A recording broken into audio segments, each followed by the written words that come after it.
Good evening. I'd like to call the Alton Board of Selectmen's agenda meeting to order, April 6, 2020.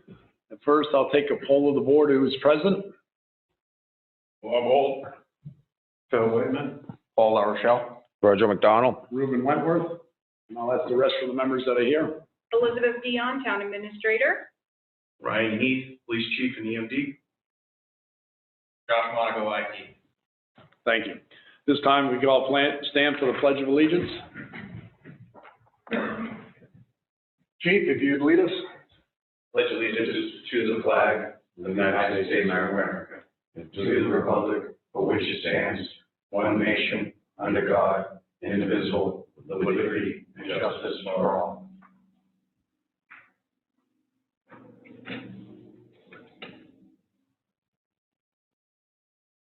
Thank you.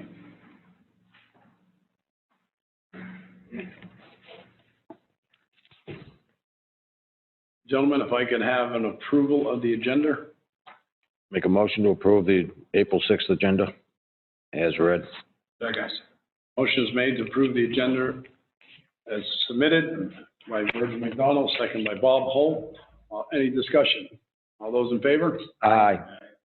This time, I'd like to turn the meeting over to the Emergency Management Director, which is Chief Ryan Heath, so we can talk to the public about the things that the town has done in the last 3 weeks. Chief? Thank you, Mr. Chairman. And for the folks at home, if there's somebody out there that has not met me yet, my name is Ryan Heath. I'm the police chief here in town. I'm also the town's emergency management director. I've been holding those offices for many years now. Police chief since 2009, EMD over the last 3 years, and deputy EMD for the 5 preceding years.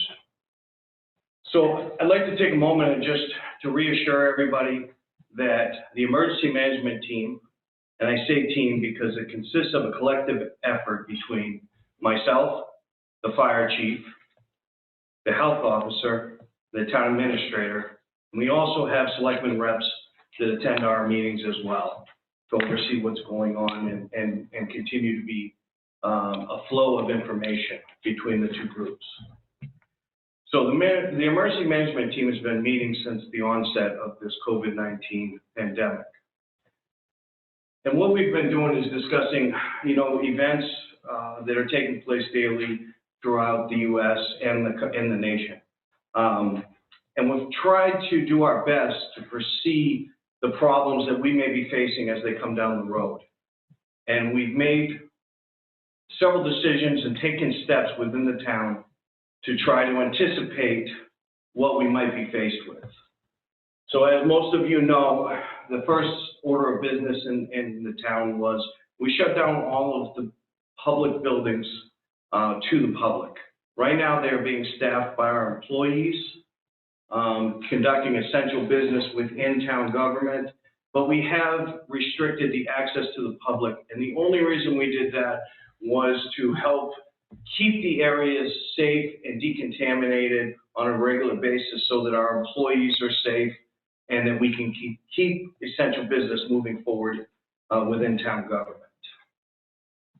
We've also restricted a lot of the parks and recreation programs. We've stopped those at this point in time at the recommendation of the governor's office and other states throughout the U.S. Because those programs don't allow for appropriate social distancing. So we felt that they weren't safe for the public to engage in those activities and risk spreading it through our youth population and our the rest of the parents who might be attending these events, sporting events, or after hours recreational sports. We've also taken steps to encourage a lot more social distancing when it comes to our outdoor activities. Our outdoor facilities, our parks, our beaches. We've purchased signage and we've displayed that to caution people that are using these facilities to get out of their homes for a little while, to make sure that they maintain proper social distancing and that they respect the other people's distance that are utilizing those facilities as well. We have shut down the public restrooms as a public facility. We just didn't feel that it would be safe to keep those open because we just don't have the resources to constantly maintain a sanitary environment given the pandemic. So the public restrooms are closed down. At this point in time, the policies that we've put in place temporarily are still in place. They're going to remain in effect until May 4th, when we have a chance to reassess and that the governor's office puts out more information as to what the state is recommending at that point in time. The team is constantly, we meet on Mondays at 1:30, we meet on Thursdays at 1:30. We've increased our meetings because of the increase in the pandemic and the events that are occurring to stay more current on the things that are occurring and the issues that are surfacing that we need to address. I think the team has done a wonderful job, and I want to reassure the public that we are addressing all the needs that are being mentioned, that are being brought up through phone calls, emails, any concerns that the public has. We're bringing them to these meetings so that we can collaborate and address them in the most appropriate manner moving forward. For a good example is the Mount Major parking and attendance over the last few weeks has been a very hot item throughout social media, the internet, emails. I've received a lot of calls, a lot of complaints. Even though Mount Major is not under the town's jurisdiction, we took those concerns very seriously. We approached the state and the Department of Transportation to collaborate with them on an idea of how we can at least make it a safer environment for our community by maybe limiting the amount of people that were attending or hiking, utilizing the mountain from out of state and surrounding towns. Through that collaborative effort, we were able to put up some no parking signs and seriously reduce the amount of parking that was available to limit the amount of traffic on the mountain and the hiking trails. This way, people can hike in a more safe environment, keeping the larger distance between one another on the trails and, enjoy the outdoors without having to risk spreading or contracting COVID-19. So I would encourage anybody out in the public, if there are any issues, concerns, questions, not to hesitate to call me, either my office at 875-0757, which would be the police department. There are also many different departments within the town that can direct you to either myself or one of the other emergency management team leaders to address any concerns. There are a lot of services available for individuals who may be struggling during this time, whether it be financial, with housing, with food. I strongly encourage you, if you are experiencing or you know anybody is experiencing these difficulties, to please reach out to us, and we will do our best to make sure that we get the appropriate services or direct them to the appropriate people to get those needs met. The other thing I would like to remind the public is there are some websites and telephone numbers that you should keep in mind to get current and up-to-date information on the COVID-19 pandemic. It's very important that the sources that you go to gather this information are credible sources. So I'm going to give you 3 sources right now that are probably the most credible sources to reach out for information. So there's the CDC Coronavirus 2019 website. It's on the CDC's homepage. There's a link right on the front that gives current and daily updates on everything that the CDC is handling right now. It has updates on cases, exposures throughout the U.S., but also it has updated symptoms, treatment options, or I should say protection methods that the public should be taking on a daily basis to help keep yourself and your family safe. The other one is for more local information, is the New Hampshire Department of Health and Human Services site. They again have a direct link to a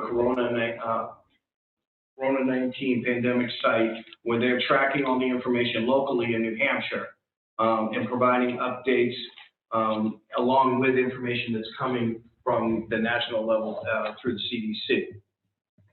And for those of you who may not have access to a computer or and would like to also gather this information, there's a phone number, 211. It's 211 is a hotline that's been established through the state to provide current and up-to-date information for people and to answer questions that anyone might have.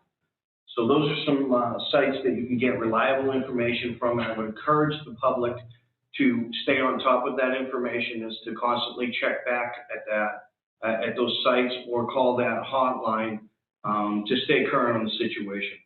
It's very important that we take this seriously, that everybody out there, for the sake of our community and their loved ones and their friends, that we take it seriously.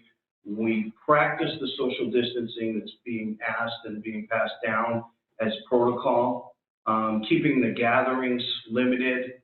We don't have gatherings that exceed 10 people out in public venues, but I also encourage the public to make sure that you're not hosting gatherings at your home. Even though that's not regulated by the emergency orders, we know that some households may be thinking of having gatherings that are over 10, either whether it be for the holidays or just because you haven't seen your family in a while. I ask you to refrain from that, because it's still not a good practice, and individuals can become infected that way and spread throughout the community.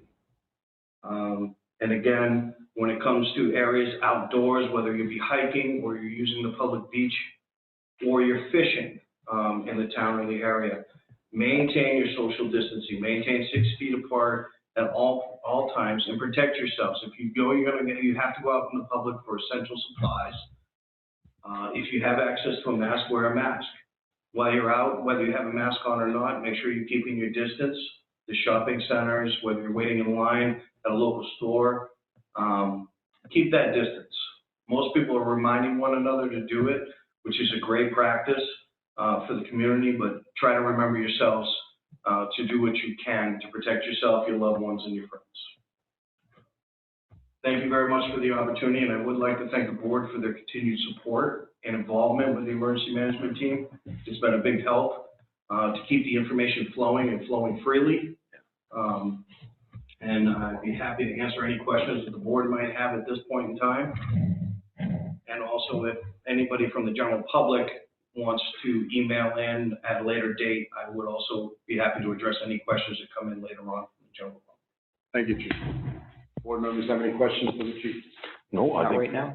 I think they're doing a Thank great you. job. Thank you for everything you're doing. Thank you. I appreciate the support. I'd have to say, I couldn't be any prouder of our town employees right now, especially through this pandemic and what I've seen. I praise you, I thank you, and I thank your families for allowing you to do your job and continue to do your job. Just keep up the good work and be safe. Very much. Thank you, Chief. Gentlemen, moving on, I'm just going to do two things before we get to reorganization of the board. Till further notice, to keep our members and the staff safe and comply with restriction on public gatherings, the town of Alton is moving from in-person meetings to remote audio participation meetings. Thank you, Chief. Thank you. Good evening. To remotely attend the meeting, audio only, visit our website, www.alton.nih.gov, for telephone access and remote access instructions listed under the news and announcements on the home page. You can also get the number from calling Town Hall at 875-2161. The next thing is public input 1 and 2 and public participation policy discussion. Gentlemen, at this time we have to amend our public participation policy by restricting input, first part, which considers 3 minutes listed to any agenda items, and also 2 on any town business, 5 minutes per person. And what I'm suggesting is that the folks at home that are listening to us can email us in, write us a letter, or drop a letter off at Town Hall with any concerns, comments, or questions. We will read it at our next meeting, which will be Monday, April 13th at 6 p.m. We will read your question into the record at that point, and we will get back to you with a response. It will take a week, though, to get back to a response, because we cannot meet as a board outside the meeting, and it takes 5 of us to have a discussion on any concerns or questions. We do not take this position lightly at all. It is probably the five of us that are sitting here is against our judgment to not have public input and have people at our meetings. But for the safety and concerns of your employees, they're our employees too, but they're also yours, and the health of our citizens, we need to take this step to ensure safety for everybody. As soon as this pandemic is over, we will make the announcement and we will open the public meetings back up to the public. So at this time, if you folks out in the town can have patience with us, the town employees, the Board of Selectmen, and your other boards, while we go through this pandemic together. We will have to sacrifice a few things, but the knowledge of what goes on in town government will not be sacrificed. You will be kept abreast of everything going on, and we will make every effort to make sure the public knows what their government is doing. Again, I would like to say thank you to all our town employees, our emergency management team for the outstanding job they have done, and thank you to the public for their understanding of what we have to go through right now during this time. Thank you, gentlemen. Is there anything else you'd like to hear or talk about before we get into the meeting?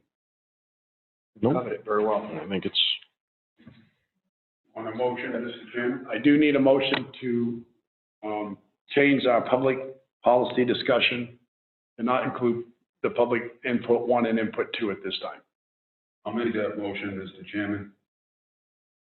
I find it difficult to make this motion as I was a previous outside audience contributor to selectmen's meetings for a couple of years. And I will miss that.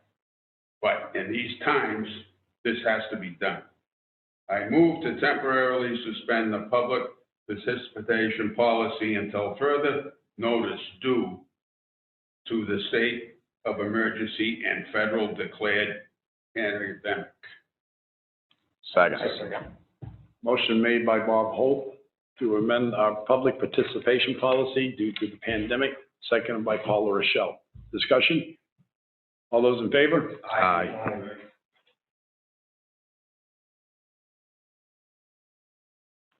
On that vote, gentlemen, I need to take a roll call. Our attorney is suggesting that we take a roll call on every motion. So, Mr. Holt? Aye. Phil Whitman? Paul Rochelle? Yes. Virgil, yes.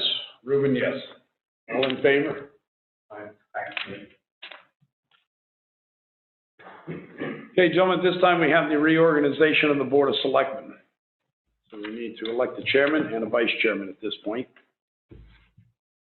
And then from there, we'll move on to the different committees throughout the town. I'd like to make a motion that we re-elect Ruben if he is interested in being our chairman again. Second. Second, yeah. I will accept that motion. Motion made to elect Ruben Wentworth to stay as chairman for the 2020 year by Phil Whitman, seconded by, who did the second? Me. Virgil McDonald. Any discussion? All those in favor? Aye. I'll poll the board again. Bob Holt? Aye. Phil Whitman? Aye. Paul? Yes. Virgil, yes. Ruben, yes. Affirmative. The next one will be Board of Selectmen Vice Chairman. I'd like to make a motion that we once again elect Virgil McDonald as vice chair, if he's willing to do it. Yep. I second. Motion made by Phil Whitman to have Virgil McDonald stay as Vice Chairman for the year 2020, second by Paula Rochelle. Any discussion? All those in favor? Aye. Poll the board again. Bob? Aye. Whitman? Paul? Yes. Virgil? Yes. Ruben, yes. In the affirmative. Next committee is the Budget Committee.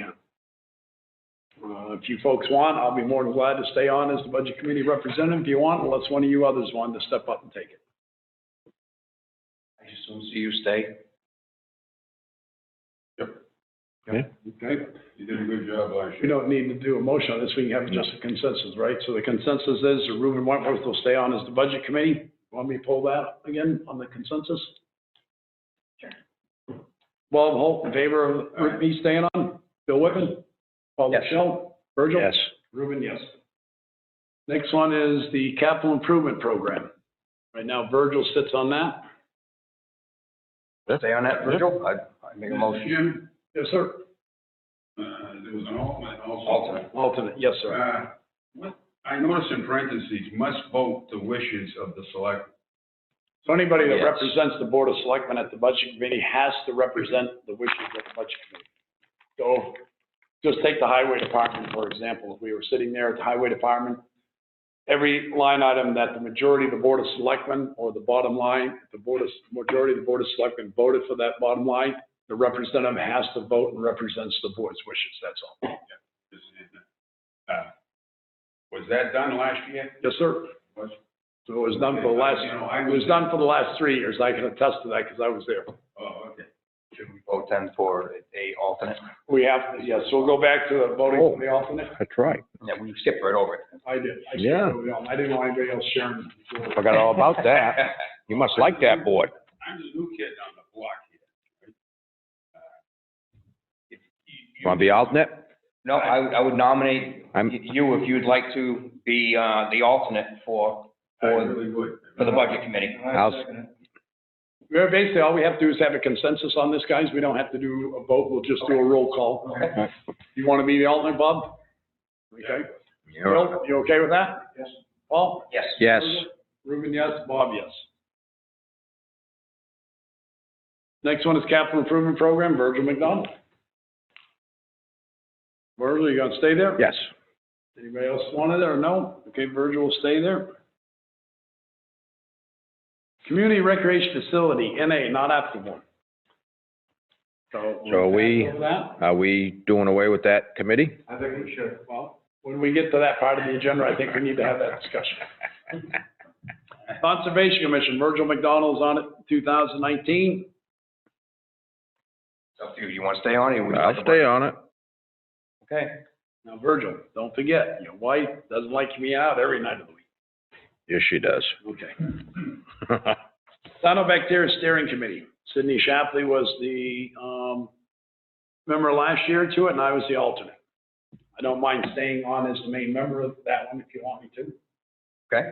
Stay on as the main member? As the main member, yep. Then I would just, and I would need an alternate. I will do alternate. Is that agreeable to the board? Yeah. Ruben as the member and Phil as the alternate. Not Phil, but Paul is the alternate. Oh, household hazardous waste. Sydney. Any idea when they meet? What time? It's in the morning. It's either at 7, 7:30, 8, or 8:30, depending on the time of the year. And it's always on a Wednesday morning, and it's once a month. It's usually, I think, the third Wednesday of each month. Always been Wednesday. Bad day. I can take that. On which one now? Household Hazardous waste. Okay. That will be Bob. Milfoil Committee was Ruben Wentworth, and I have to admit, I could never attend the meeting because they have it at 3:00 in the afternoon. Tough So time. That'll be, That's difficult. That's a tough time. that's very difficult. Yeah. Is it, Bob? what day is it usually? Thursday. On a Thursday? That's, What do they meet every Thursday? No, once a month. that's a tough time, 3:00. That was only years ago, and they met in the evening back then. What Thursday of the month? Does anybody know? Want to say it was I think the third Thursday. I won't say 100% sure. ZBA is also the first Thursday of the month. This is 3:00 in the afternoon, though. I know. You Is just there a way of changing that or finding out if we could change that? If you get the You would have committee, to ask the members. you have to ask the members. Have them vote to change it. I'll do it, Mr. Chairman, if you don't mind. I don't mind. Gentlemen, you all set with Bob? That's Fine with me. Fine. Old Home Week Committee, Phil Whitman was on it last year. If I could. Sure. Like to stay there? Yeah. Okay. Parks and, Parks and Rec Commission, Phil Whitman. The possible, chance of being very unpopular on it, yeah, I'd Well- like to stay on that too. I know you're going to be staying on the, if you're unpopular, that means you're doing your job. if you're going to be doing Zach, it's entirely up to you. Well, I'd like to stay on Parks and Recreation and hold on the week, if that's okay with everybody. It's all right with me. All right. Bob? Okay. Planning Board, Virgil McDonald, Phil Whitman is I'd all. like to stay on it. Yep. I'll be the alternate. Okay. Water Bandstand Committee, Paul LaRochelle is on 2019. Yep. Everybody agreeable to Paul staying on? Yeah. Zoning and Ordinance Committee, Zach. Phil Whitman is member, Paul LaRochelle is alternate. I would really like to be on that, but I want my share of responsibilities here. But you're getting them tonight. You got a few extras tonight. Now, this could be the first year I've seen that we haven't added on to the new guy. If Paul wants it, I could be the I mean, alternate. the new guy's making out pretty good here. Well, he stepped up for two of them now. Is that all right with you? It's okay with me. Okay. Paul will be the member, Phil will be the alternate. Yeah. Everybody agreeable to that? Thank you. Zoning Board of Adjustment, ZBA. So this is where I got a You question. can't be on it, Paul, if you're on zoning. You can't be. Sure I can. Okay, well, the only question I have, and we That's never why I wanted talked, we never talked about it last year. You're already elected to the ZBA. Right. So by all rights, if you're already elected to that board, we should have another selectman. Oh, okay. Yeah. All right. To represent it, at least my feeling, but I think That's- you need to talk to Jim about that to see if that's legal. That's my. That's okay. That's all right. If that's the board's wish, I have no problem with that. I just have, interest in Zach. I've been on Zach before. Well, Zach, you You can do a good job on it. But not what an I'm easy saying board. is, you're shorting the ZBA a member this way, because you're already elected to that board. So you're leaving a seat open to a point that you could have another member of the board. of selectmen. Right. That's the only reason I thought of it. Wasn't there some discussion last year about this too, when you first? Well, we thought he couldn't do it because he was elected. Right. Jim gave an opinion on that you couldn't vote. Yes. Is that what he said last? I think he did. Yes. There's two I think- positions. Right. You have your regular guy on it, then you have a selectman's rep on it. So you're missing that. One Oh. position. He's like. So they have to He's go a out and double find vote. another alternate is what they have to do. He's a double vote. I have to remain an alternate. No, you would remain on the board. You remain on the board, Oh, yeah. because basically he doesn't have a voting role on the board as an alternate, as a representative. As a rep, As a rep, as a selectman's rep, because So you really, vote for it's the a board. moot point, then at this point, it's really a moot point. to not even, to go. Well, not even have a selectman's rep because you're already there. Because how many, Well, I'm a selectman's, I'm sorry, go ahead. how many voting members are there that sit on that board right now? 5. Okay, so if you added a selectman. That's as a 6. selectman Can't do it. For voting, it couldn't.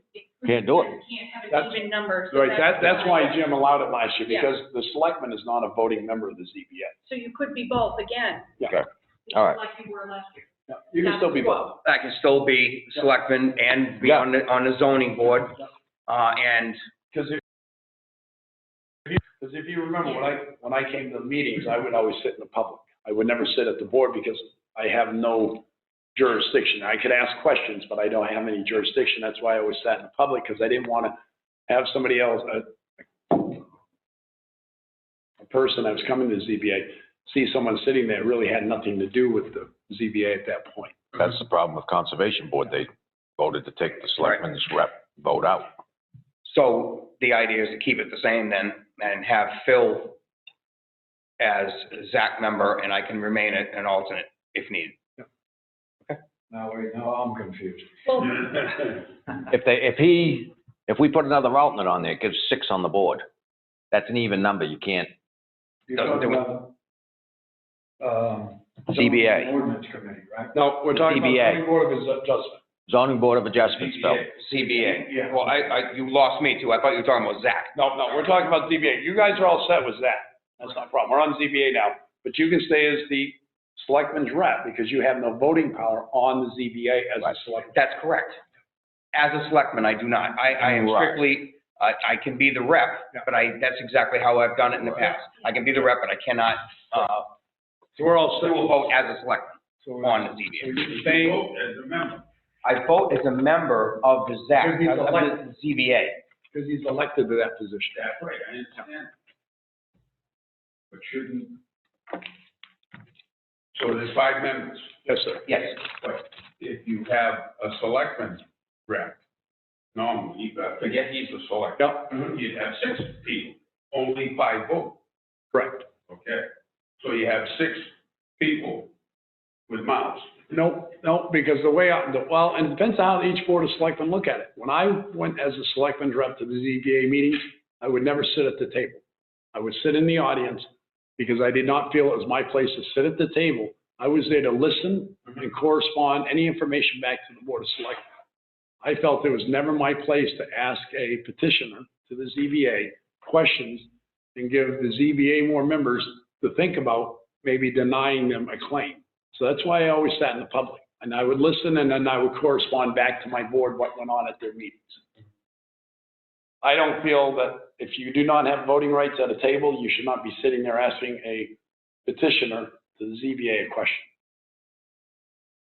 That's the point. Oh, okay, but it still remains the same as a selectman rep that is a ZBA member, does vote as a ZBA member. The selectman's rep doesn't, no. Oh, but you would vote as an elected losing position. me. No, because you're already elected to the position through the ZBA voting Correct. by the public. So you would still vote. If you want to be the selectman's rep, that's fine. Yeah, double. Which I have been, that's what I'm getting at. And then you'll There's vote. nothing that was done wrong Nothing's gonna be last year. changed, no. Okay, I wanted to clarify it more of why you're the rep and you get to vote. Normally, nobody gets to vote when they're a selectman's rep.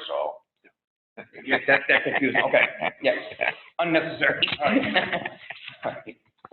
Paul will be staying on the zoning board? Is that Yes. agreeable? Yep. Yes. I just have one question, Mr. Chairman. Yes, sir.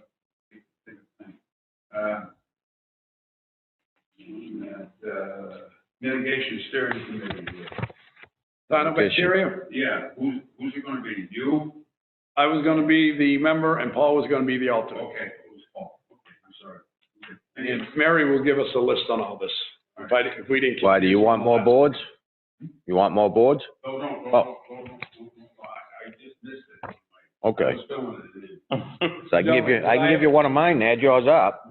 Gentlemen, can I have a motion on all, that everybody is agreeable to everybody that was put on the different committees throughout the town? You want me to read the whole page? No, sir. All right, I make a motion that we accept what the board has agreed to for the committees through the town that's set in our agenda, that everybody's named to. A second. Okay, any further discussion? I'll poll the board. Bob? Yay. Phil? Yes. Paul? Yes. Virgil? Yes. Ruben, yes. All in favor? And I'll try to do the motions the rest of the night that way, so we don't have to do it double, okay? Now, this is something new? What's that, sir? Yes, the town attorney, Mr. Sessler, has suggested roll call on everything in the meeting because the audio only and also because it's remote attendance. So that way there, everybody hears who's voting for it and who might be opposed to it. That makes sense. The organization announcements, the town road 6-ton weight limits are changing on a daily basis. Contact the highway department for further information. The rabies clinic that was scheduled for April 18th has been canceled. 2020 dog licenses are due April 30th. Contact the clerk's office for further instructions. At this time, folks, we have no appointments. We'll move on to new business, assessing department, Whitney Consulting contract. The town assessor, Liz, will be phoning in remotely to talk to us about this. Yes. Deb, excuse me. Good afternoon, gentlemen. Good afternoon. Deb, sorry I called you Liz. It's okay. This contract is to replace Ralph Cutting and with Whitney Consulting Agency. They're made up of a partnership of 3, and Steve Hamilton, who is head of the consulting group, used to be the department manager of property appraisal for Department of Revenue Administration. And he retired a little over a year ago, and he's out doing field work and consulting work for municipalities now. So his contract is before you, and it's pretty much cut and dry of what he's going to do. He signed up to do the cyclical up to 800 parcels, and that's what this contract is basically about. And this contract's been through Jim? Yes. It has been through Jim and approved by Jim. It's also been through the Department of Revenue Administration because they have to sign off on it too, and they have approved it.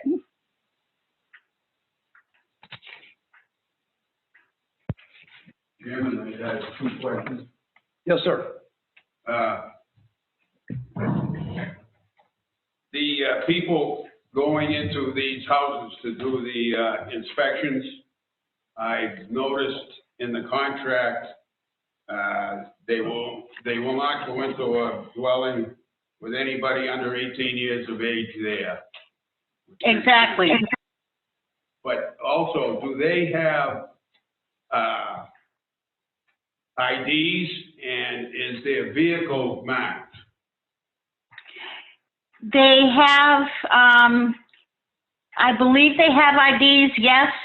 Yes, they do. And they also have a letter from the assessing department. Whether their vehicles are marked or not, I honestly can't tell you. I'm not sure. But they do also, they're registered with the police department, so anyone who has concerns or questions can get it confirmed. Okay, that's good. And just one other thing. In your budget, it'll come out of the contractual account? Yes, sir. Okay. Deb, I had one question for you. It's Ruben. Yep. We talked about a budget time about you going through and doing a reval this year, and unfortunately, you will be leaving us this year because you're retiring. Yes, sir. Is anything else going to be needed for the reval except other than the Whitney Associates here? I don't know how to answer that, Ruben. Whitney's, Steve has said that he would pick up my slack and he would, if on agreement with the board, of course, that he would be able to perform the reval that I was planning on getting done. Okay, and then, so all the information they'll be bringing back in, they'll be implementing that into the computer and contacting the citizens of the new assessment? Is that my understanding then? That can happen, but you would have to amend this contract a little bit to do that. Okay, so this is just going to deal with parcels of private homes and commercial properties then, correct? Yes, yes. Okay. All right, thank you. That was the only questions I had for you. Is there anything else you'd like to add to it? I have one question. Go ahead. Go ahead. Somebody else wants to ask a question? Yeah, Bob Holt wants to ask you another question. Yeah, I just have one more. How do they plan on performing this with the coronavirus going into people's houses? That's a really good question. I think it's going to kind of have to be amended in doing a measure and a best estimate because we're not going into homes. Well, can we postpone it for a month before they start? Well, actually, is that Virgil? Yes. Actually, Virgil, they could, but I would kind of recommend a little bit of an edit still to this contract because building permits still have to be looked at. And a lot of those can be done from outside, and they would pick up the slack on that versus doing strictly the cyclical of getting in and out of buildings. Well, the building permits is one thing. That's a new structure. Right, and they could get that done. And yeah, they're not going to go into homes, I don't believe. Well, I don't think it's a fair way of estimating just by looking at a house and saying this is what it's going to be. I don't think that's a fair way of estimating the value unless they go in. Okay. Deb, one other question, Ruben again. How long? Yep. Because you had this reval planned out for a year now since you was hired on. How long, if they were going to do the total reval would take a year, correct? It would. Okay. So as long as we kept up with the building permits as we went along, we could hold off on the reval until we get a new assessor on. And all we'd have to worry about is just a certain parcels of what maybe was sold and what was, Yep. Building permits, correct? Yes. Yep. So we could work on that and hold off on the reval until the new assessor was hired and rethink it, because we're not in a crucial area yet, are we, with the CODs and stuff? Well, the ratio this year was 88. The other thing is the state says that 2020 is our reval year. But given the pandemic and other things going on this year, with a letter to them, I'm sure they would postpone us for a year. All right, so that's something for the board to think about going forward, but still with the contract with Whitney, we need to do that for sales of homes and for building permits, correct? Yes, yes. The day-to-day stuff. The day-to-day stuff, yes. Right. Anything else you'd like to add to this, Deb? I don't think so. I think I've told you everything. All right. Steve's a good worker. I think he would do, he would be an asset here to take up the slack for me. Okay. We're losing her. Gentlemen, could I have a motion to approve the professional services engagement contract with Whitney Consulting Group as submitted, and to have Liz Dion sign on behalf of the Board of Selectmen? I believe that's what was being requested. Second. Motion's made by Reuben Wentworth, second by Verge McDonald. Discussion. I'll poll the board. Bob Holt? Yay. Bill Whitman? Yes. Paul Rochelle? Yes. Verge McDonald? Yes. Reuben Wentworth? Yes. The only other thing, gentlemen, I think we need to go back and revisit at the next meeting about how we're gonna handle this town reval wide assessment. Yep. At the next meeting, not Yep. tonight. Okay? And Liz, you can put that on for next week's meeting. I agree, because we're in strange times, so. Okay, Deb, thank you very much. Have a great night and safe ride home. Thank you, Deb. Thank you. I think she's already gone. Yeah. The next one is gonna be number 2, Water Department request for purchase of VFD controller for Levy Park well. If we have Courtney on the phone? Hi, guys. Yep. Good afternoon. Can you hear me all right? How are you? Yes, ma'am. Yeah, you look good. Okay. So you guys have received a series of instructions from me about the purchase of the VFD. Basically what's going on is after all the leaks that we repaired this past year, the air in the column of Levy Park well has no escape route. So I've been getting a series of calls throughout the winter of tremendous air in the mains and the services, mostly in the areas high above because the air wants to go up. So it's pretty much milk. A lot of people are having a hard time getting it out. We narrowed it down through process of elimination that the air is coming from Levy Park. Basically, your water level is going to fluctuate in a well from time to time, and when the well is lower in the wintertime, the column fills with air, and because Levy Park is not built like Jones Field, that it has a VFD drive, that well is just a hard start, so it's on and then it's off.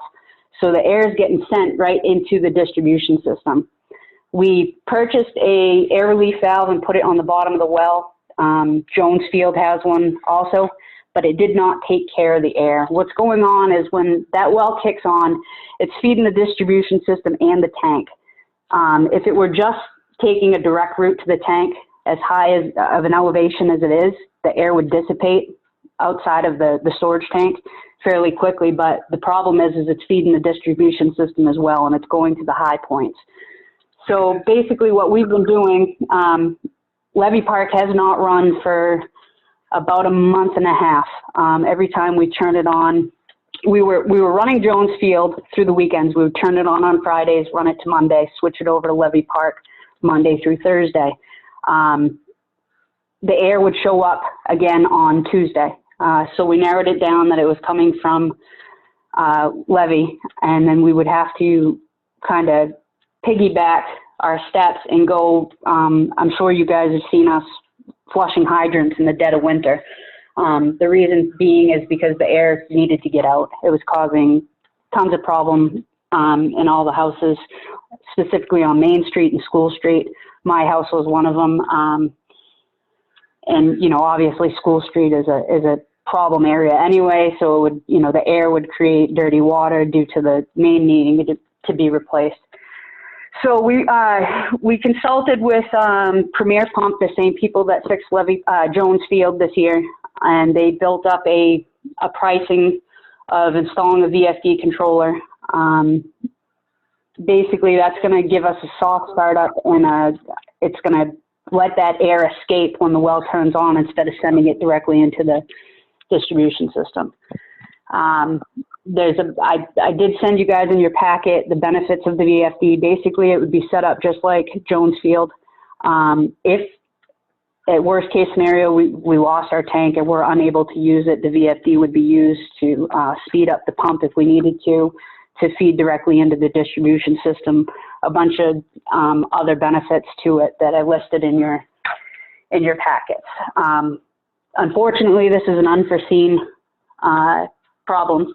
We have not been able to run levy because of the problem, so I have Q2 sampling for Levy Park, so I need to run that at some point this quarter. And the only thing that I can figure that we could take this from is our revenue account, because our capital reserves, the updated list that I have in water treatment expenses, we only have about $4,480 in that account. And I don't have a line item for that. The cost is $13,000 to do this project. So Didn't we put 50,000 in that budget? Yeah, but you did. I haven't gotten an updated one yet. That was for water mains, for doing school and church. But you could still take that out of the water main line item for right now, until we get. Oh, absolutely. It just would have to be, yeah, it would have to be transferred into there when we eventually can do school and Church Street. But the total cost of it would be $13,978.09. Did you go out and seek a price from anybody else? I didn't, because the amount of time that we need to get this done, and I was already dealing with a vendor over at Jones Field, and I was happy with their work. So time was of the essence to get people to come over here and learn all about Levy Park all over again. I think we would miss the boat to get that done for Q2 and get our sampling done. How long would this take? This vendor. How long would it take to repair or to change? Not even a week. This is just putting a VFD controller on the well, and the vendor could come in and do that, and probably, I mean, we changed the whole well at Jones Field in 2 days, so, I mean, this is similar, but not as involved. Can you give us a break versus the cost of the valve itself? What was that? You cut out a little bit. Can you give us a breakdown of what the labor to install versus the actual cost of the VFD? In other words, we have one. Do you have that in your packet, or do you want me to read it off? Well, I don't have it. I don't have it. It just says the flat rate price. You don't have no breakdown of anything. $13,978, period. Okay, well, that was I sent a quote over as well, but, so let me just pull it up for you. So the VFD controller and keypad is $181.57. The output filter and the enclosure, the disconnect and line reactor is $11,374.59. So it's a two-part. That is the whole price. The labor was worked into the price, so. Then we're sure this is gonna fix the problem. it's, yeah, that's what it's designed to do. If there's air being introduced any further, then there's probably a problem with the well. You know, that's going to be a whole well rehab. We started with the cheapest thing first, which was a $700 air relief valve that didn't do anything. Courtney, Yep. still my question is, I'm sorry, the breakdown doesn't really say the separation of labor versus the valve itself. It's $11,000 is worked in with. I don't have the breakdown of the labor. That's how we did it for Jones Field. He gave me a price, which was the install for 2 days and all the parts, and it was all worked into the price. So we don't know what the actual cost of the valve is. The actual cost of the VFD? Mm-hmm. Not on this quote, no.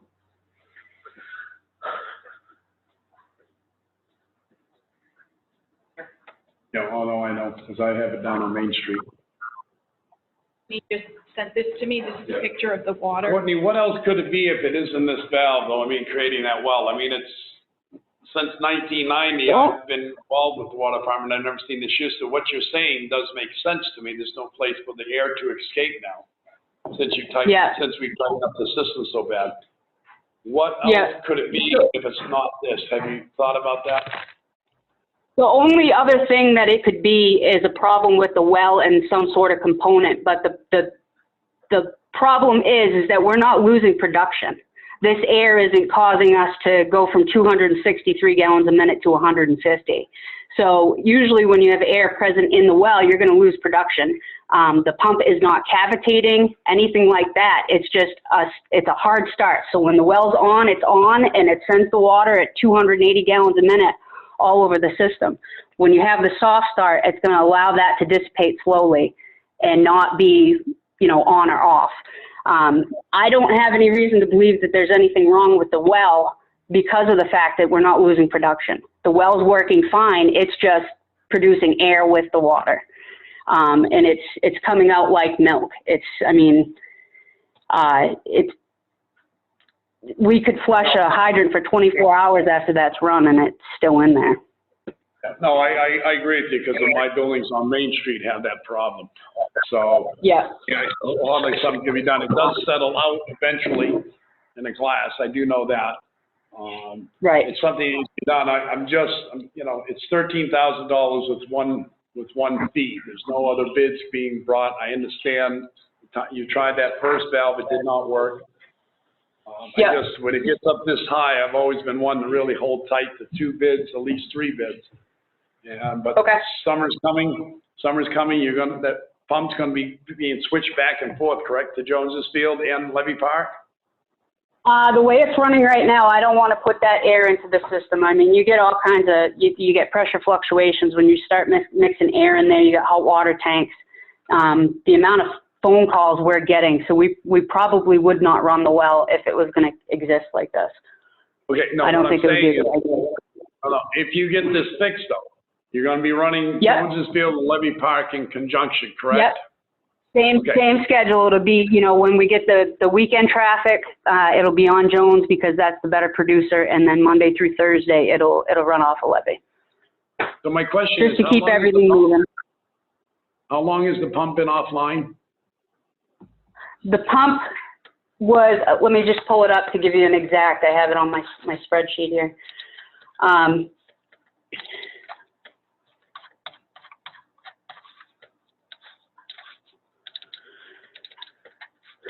We ran Levy in January, the whole month.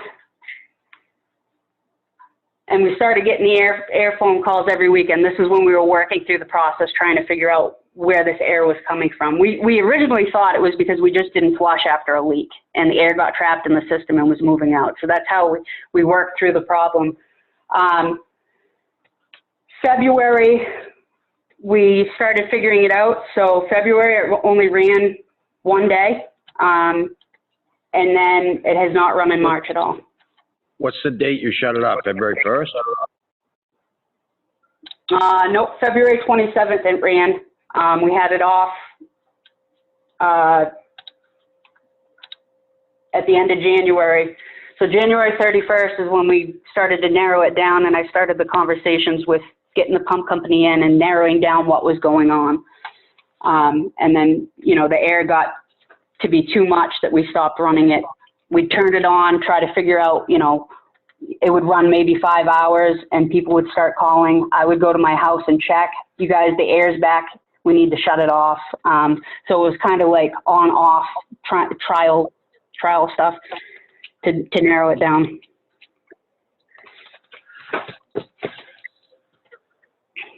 And I have to agree with you about February 27th, 28th is when I was starting to get calls from my tenants. And it was shortly thereafter, the water finally cleared up. Yeah, and that's when we switched off. So, you know, originally, like I said, I thought that we had a leak down on Jones. The boys thought they opened a hydrant and might have sucked a vast amount of air into the system when they did it. So we started with that. And then through the process of elimination, I actually realized that when we were running it through the weekend, nobody would call. And then by Tuesday, when Levy was turned back on, we were starting to get the air calls. So I started trying to figure out if it was the well itself. We installed the relief valve, and that didn't seem to help. So it was kind of a long process trying to narrow it down to come up with the conclusion as to what's going on. Okay. Mr. Chairman? Yes, sir. Mr. Bob Holt. Bob Holt. Hi. Have you had anybody outside look at this problem and giving you some advice? And what is the name of the company dealing with? So Chris from Premier Pump was the one that I started working with just because he was the vendor I worked with in Jonesfield. He was in Belmont. He flew over and just, you know, hey, we got this going on. He'd take a look. He said, you know, we talked through it, came up with different ideas. You know, you can try to put the relief valve on there if it's not a lot of air, and hopefully that would be the cheapest route to go. The boys could install it. We installed that. It took care of some of the air, but not enough of it. You're talking a 6-inch column pipe that's down, you know, anywhere from 20 feet. That when that well kicks on, that whole column of air, the water pushes it out, and then the air's got nowhere to go. It couldn't react quick enough, basically. So we were working through this problem together just because he was my, you know, I've only been here a year now, so he's the vendor I had dealt with at Jones. We had a good relationship, and he was right around the corner. You could pop in and out and take a look at different things as they came up. So his name's Chris Acorn. Yep. On the other well, the VFD, you have one on that one? Yes. Okay. I think that's an essential item that should be on the well anyways. Am I right or wrong? Well, in your packet, I can read it off to you, but I mean, there's a series of benefits from it. I mean, down from electricity to saving the pump itself, the life of the pump. It's going to minimize pressure spikes in the system. It's going to be more constant. It's not going to create water hammers because it's not going to be just shutting off real hard, which hasn't been an issue. You know, we don't have anybody calling saying, you know, the well kicked on and my pipes are shaking, or anything that we can trace back to a significant main break due to a water hammer, but this is designed to help with that. Then it's going to have everything we need for when we, you know, if we eventually put a generator in that pump station and overhaul the electric and redo the station. This is going to be like phase one. You're going to have motor protection, overload and underload, under voltage, over voltage. We all know that Levy's outdated as far as, you know, the overall station. I mean, when we were looking at putting a generator in there, there's no generator backup. The electricity could be updated in there. So, you know, it's going to increase the pump's output down the road with a new pump. And, you know, your flow rate, you could you could potentially get more than the 286 gallons per minute, depending on the well capabilities. We could upsize the well pump for future demand if we need to. You know, it's pretty much just phase one to something that, you know, when I started as a commissioner, levy wasn't even up and running. So this kind of paves the way for future projects if we choose to do so.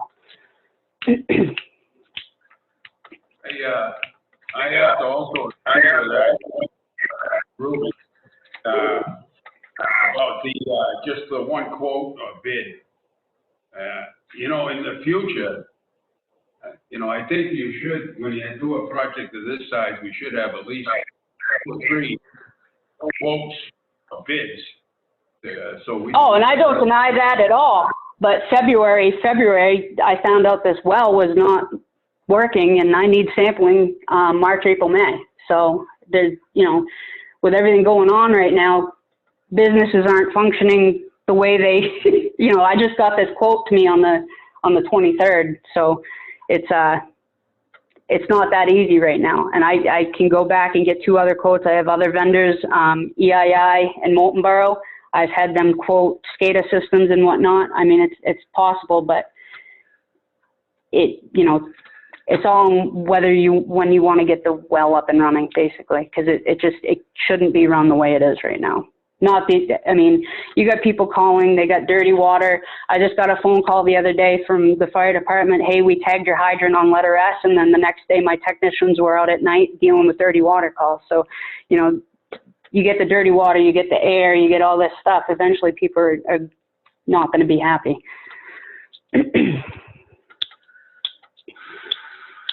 But I can go back and get 2 other quotes. Any other questions for Courtney? Just in the future, this is Paul again, just in the future, if we can please have a breakdown of what the labor cost is and what the actual materials are. Normally in the private sector, that's what I do. Everything is broken down so that the people can see what it is we're purchasing. And in the future, we really need to focus on that. And we should be getting 3 quotes. I understand the pressure and the concerns right now with the COVID-19, but in the future, let's just keep that in mind, okay? Yep. 3 quotes and 3 quotes. Okay. Because we don't like to do anything without having at least 3 quotes. Yes, Bob. Okay. He has an account for unanticipated expenses, 10,000, I believe it is. Right now, she could just pay for it out of her budget. All zeros, so. She can pay for anything out of her budget as is right now. And it's just down the road, we have to look at the capital reserves that were moved in together this year. Look at, we have never discussed town meeting vote yet, which we have to at some time, the outcome of it. So I think at this time to allow her to take it out of the main fund, because that has 50,000 in it. So 13,000 out of it's not going to hurt that too bad. And then the next 2 meetings, we discuss how we look at the capital reserves and see if we could have pulled any money out of that. But I think at this point, eventually summer water will be turned on. It's, quick. Well, right now it's till May 4th. Yeah, but it don't take long for a month to go by. We're already in the 2nd week. Right. That's true. And all I'm saying is it could be extend out further, you don't know. But once it does come online, we don't want air in that line. So I would dare say that I need a motion to approve all the waterworks, To make a water department to purchase the VFD for Levy Park Station. Make a motion that we allow her to buy the VFD control for a Premier pump to put in at $13,978.09. I'll second that. Motion is made to approve the purchase of VFD controller for Levy Park well. The estimated cost of purchase and installation is $13,978.09. Second by Bob Holt. I'll poll the board. Bob? Yes. Phil? Yes. Paul? Yes. Yes. Ruben, yes. All in favor? Aye. Thank you, Courtney. Thank you, guys. Have a good night. Stay safe. You too. Take care. Thank you. Okay, gentlemen, moving on. We'll move on to Conservation Commission. ARM fund application with Gene Young calling in tonight. Good evening, Gene. Good evening. The floor is yours, sir. Good evening. Hi, Jane. How are you? Good, thank you. All right. You saw the letter from Gene in your packet discussing this. Do you want Gene to give you a little bit more verbal on it, or do you want to just ask some questions? You want to elaborate on it at all, Gene? By all means, go ahead. Well, there's not much more to elaborate. I tried to be thorough. One thing I should add is that since I wrote that, the owner of the property has decided that he will probably want to sell the property rather than sell a conservation easement to us, which makes future management and monitoring and things like that much easier for us. And we don't have to deal with an owner. We simply own the property and it's in conservation, and Can we use, go ahead. can we use the ARM fund to purchase it? Well, Can we? that's what we have. That's a grant. We have to apply for the grant. And that's what I'm asking your approval this evening, is to allow us to go ahead with making the preliminary grant application, which has to be submitted by the end of May. And we have tentative arrangements with a consultant to help us prepare that grant. We will also be doing an appraisal of the property so that we have a price to work with. And we are probably, since it is a grant application, there is the possibility that we would not receive it. We could be putting as much as $6,000 at risk by making the application. Ooh.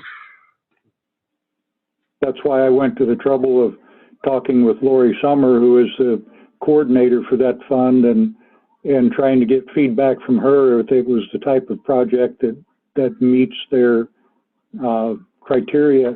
And she was very quick and very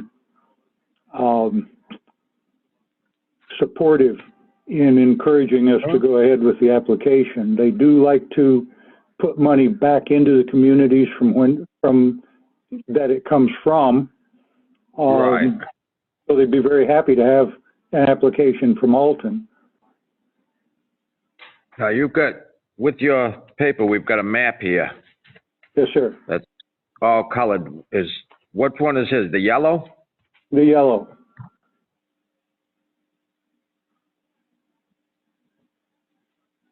Do you feel pretty confident on the application being awarded? The grant? Right in. As confident as I can be. I know of nothing on the property that would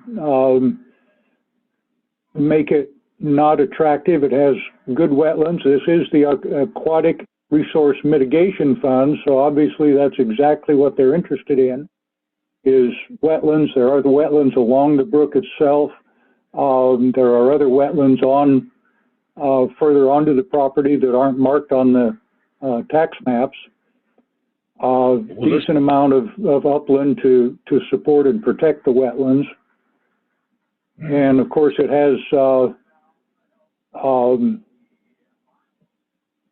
the surrounding or the abutting conservation lands that's always an attractive feature to conservation organizations, is when you can expand on existing conservation areas. That's always a plus. Right. Yeah, and it butts right into the 90 acres, so. Correct.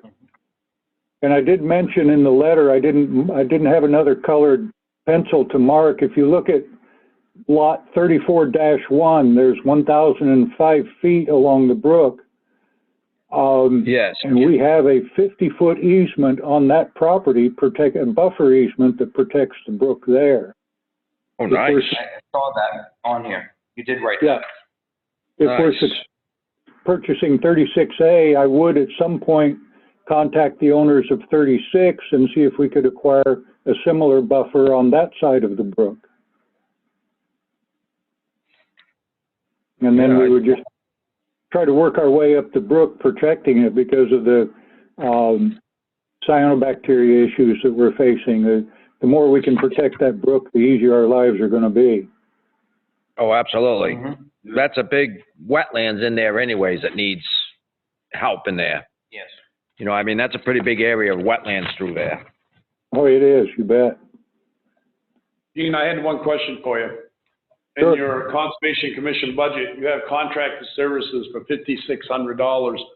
Was that $5,600 for the, we talked at Budget Committee time before town meeting about a certain amount of money to have the survey done up at Gilman's Pond, wasn't it? That's correct.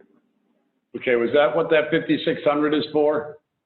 That is what, well, most of it, there's about $1,000 of that 56 was to do a baseline report on the Hussey CE of 56 acres, which has never been done. Okay. If we have to repurpose that appropriation to do this project, we certainly can do that. Okay. We could also take some of this money from our reserve funds. And also, by the way, if we are successful, we can recover the money that we put into the upfront costs of making the application.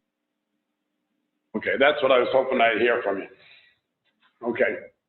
No, thank you for that. I just wanted to make sure my facts are right about that 5,600, that's all. Yes, sir, you were correct. Yes, Bob. Bob Holt, on the third paragraph, Laurie suggests having an appraisal done. I think you addressed that earlier, that you were going to get that done. Well, we have been talking with appraisers, and we also talked with the owner, and we have agreed that we will split the cost of the appraisal, and we currently have two appraisers have submitted numbers to us, significantly different.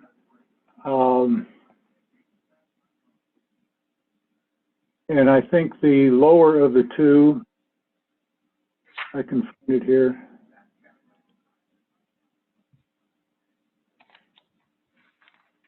Come on. Oh, okay.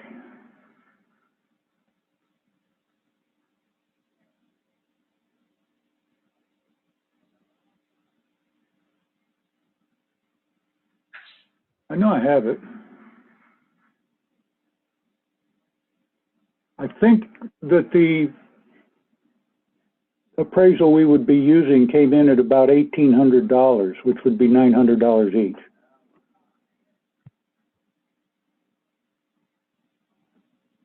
That ain't too bad. No, the other offer that came in was $3,400.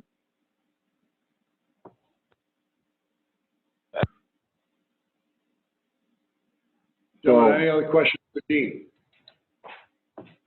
Nope, I think it's a You have a motion great idea.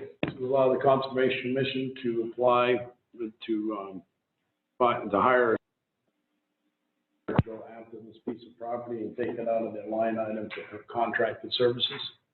So moved. Motion made by Reuben Wentworth to approve the conservation to hire someone to write a grant for the land that they're pertaining to of the 36 acres, 36A, right? Yes. Second by 36A. Paul and Michelle. Any further discussion? I'll poll the board. Bob? Yes. Bill? Yes.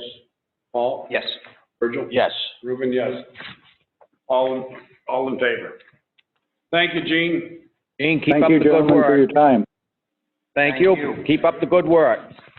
Thanks. Take care. Next, gentlemen, is going to be the fire department grant application. Are in your packet. Certain things that happen within the community and around the state.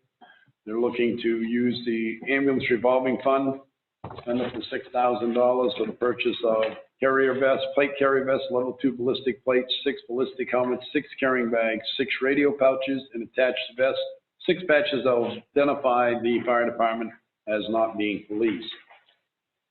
I did ask earlier today, Liz, and they did ask the fire chief, if they spent this money out of the ambulance revolving fund and they're awarded the grant, the money could be put back into the ambulance revolving fund. does not have to go into the fund balance. It's if they get the grant. Chief, are you with us? I am. I'm on the line. We did actually get the grant. There is a approval letter attached to, I believe.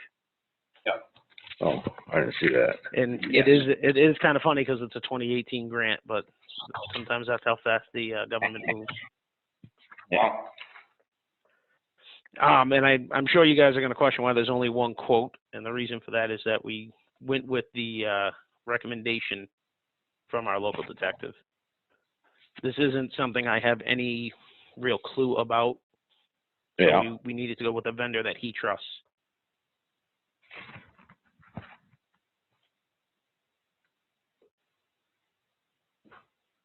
You have no other question for the chief? He does have a motion down there first to accept the grant from Homeland Security.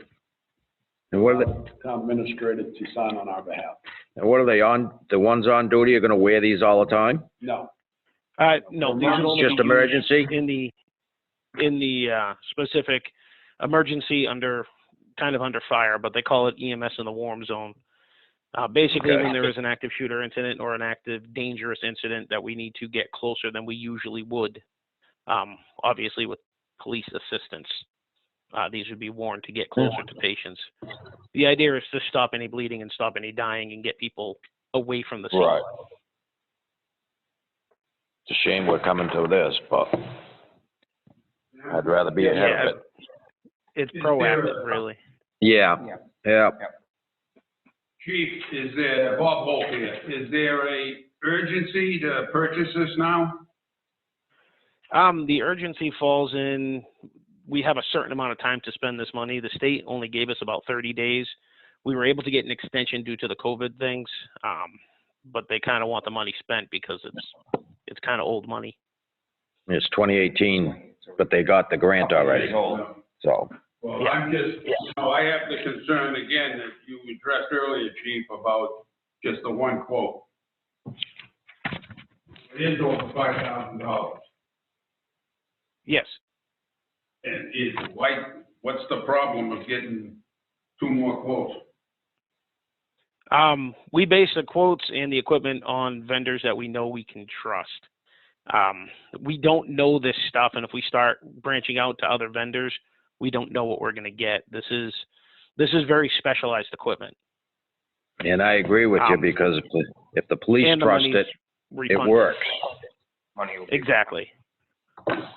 You know, I mean, this ain't something that you want to try out and find out it don't work when it's too late.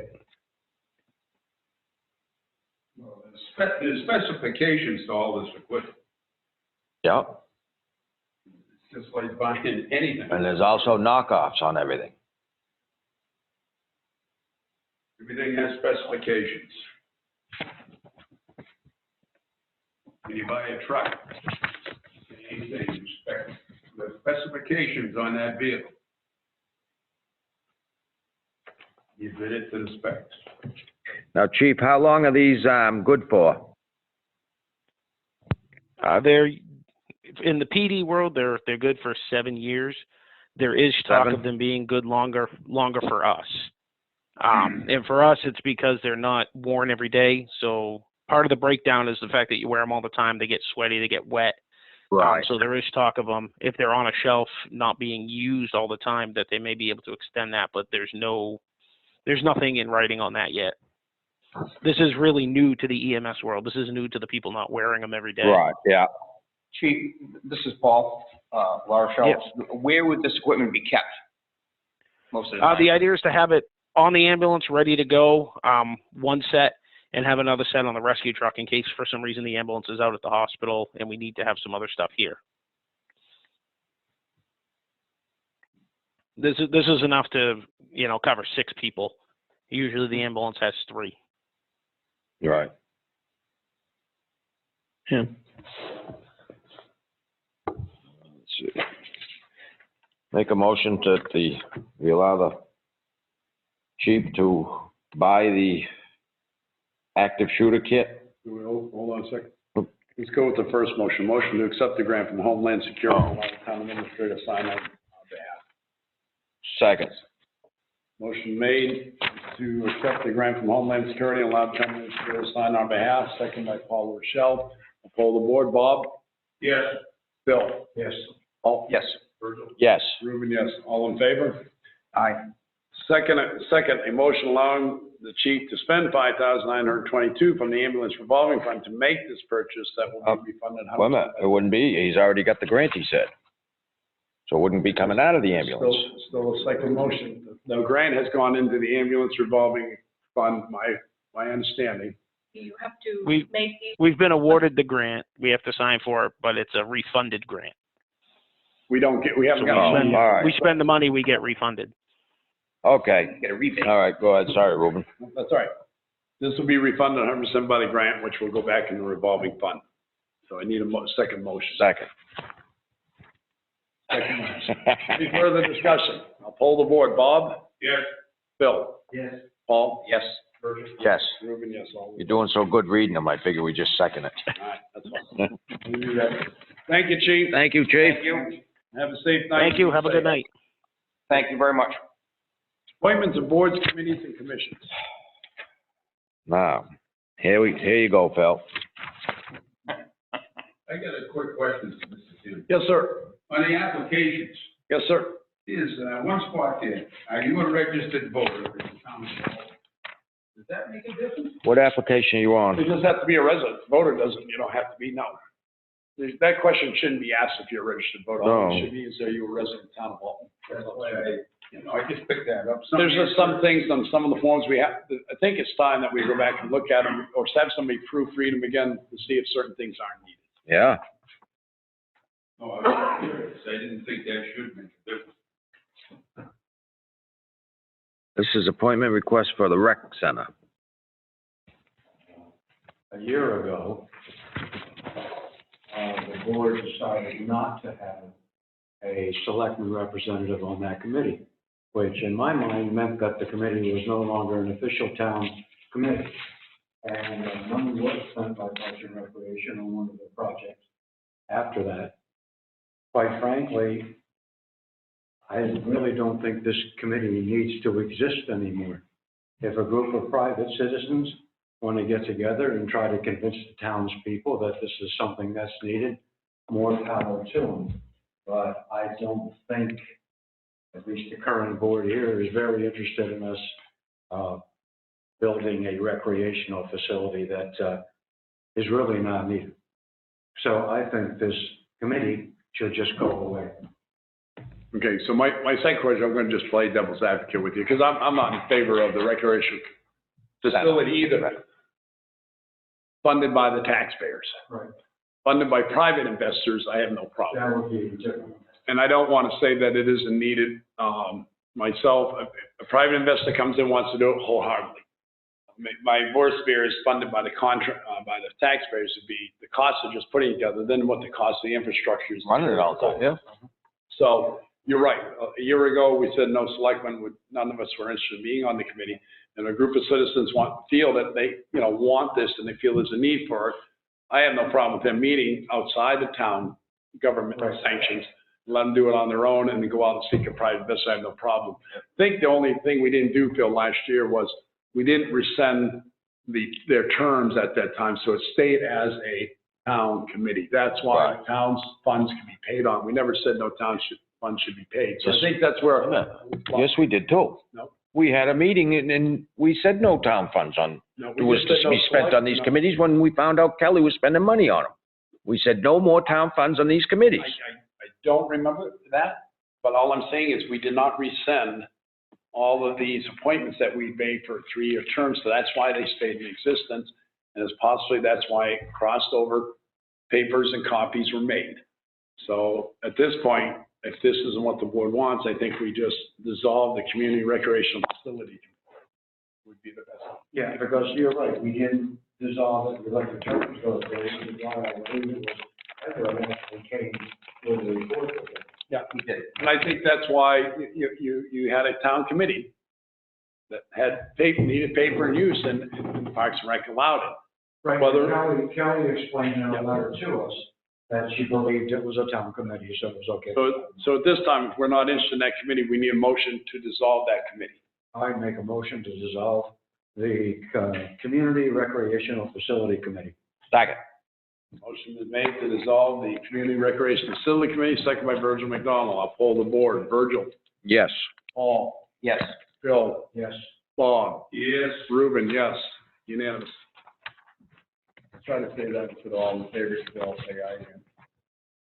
All right, Conservation Commission, Quinn Golden, incumbent, 3-year term, Eugene Young, incumbent, 3 No, years. we don't vote on conservation on the ballot, huh? No, sir. No, they're appointed by the board. I would. Quinn and Eugene do a good job on that board. Really nice Is that a job. motion? I make a motion that we put Quinn Golden and Eugene Young on conservation for 3-year terms. I have a second. I'll second it. I have discussion. I'll poll the board. Bob? Yes. Phil? Yes. Paul? Yes. Yes. Ruben, yes, unanimous. Levy Park trustees, Alan Giles, incumbent, 3-year term.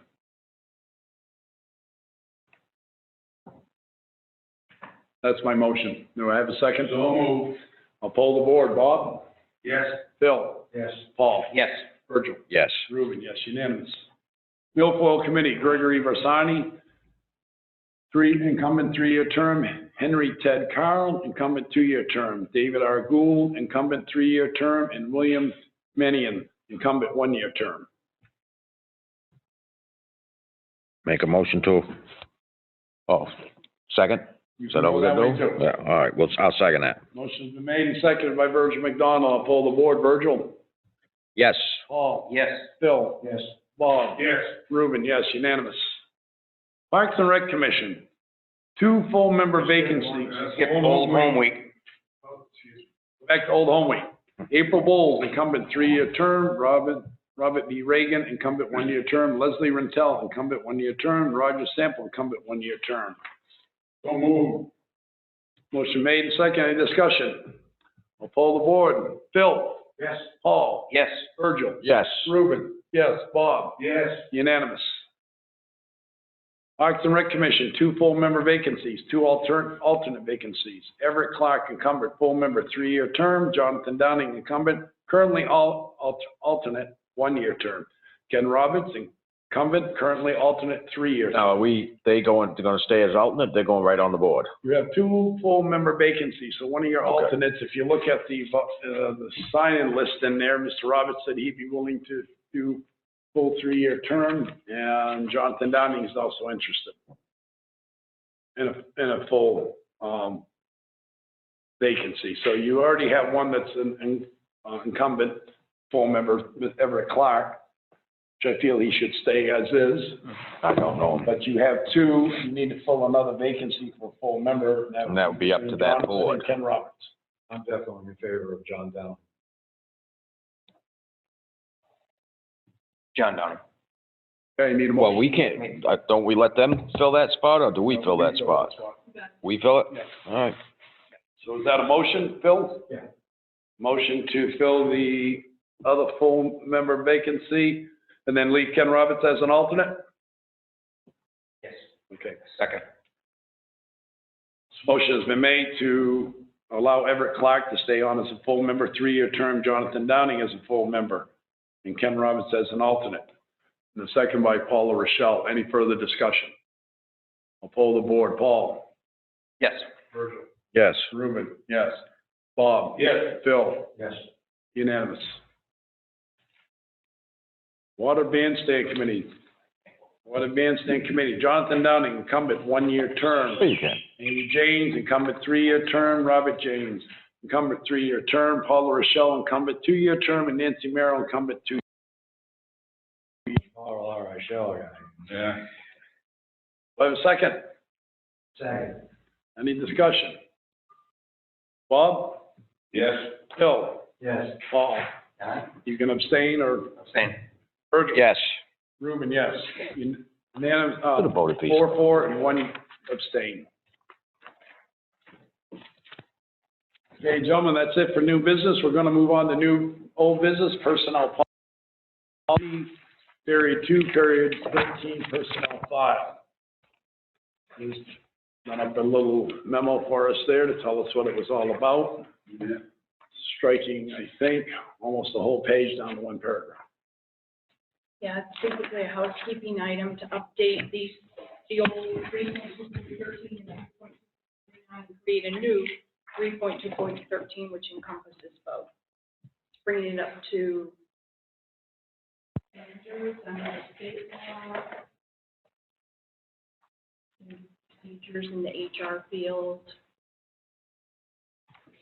I have no problem with it, gentlemen, if you have any questions or concerns.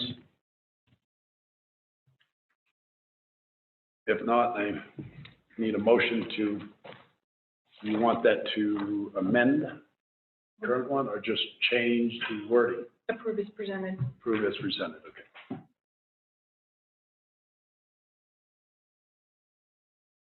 I don't have a copy. I don't have that in my folder. Rod after the applications and Nancy Merrill after the committee applications? Yes. One page is all crossed out. I'm yeah, I have all the minutes. I'm looking for that page, right? Before the minute. Yes, before the. There it is. Found it. Thank you, gentlemen. It was stuck.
What are you looking for, Mr. I Chairman? need a motion to approve as submitted for the personnel file 3(2)(13) personnel file of personnel records are maintained on each employee. Okay, I'll make that motion. Motion is made by Bob Holt to approve personnel file section 3.2.13 as submitted by town administrator, second by Bill Whitman. Any further discussion Yeah, or any discussion? Yes. this is bringing it up to date by laws. And HR standards.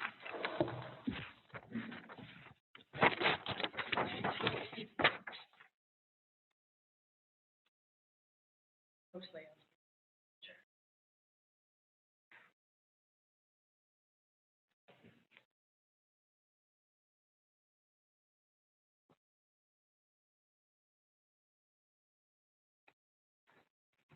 Now, why does this one?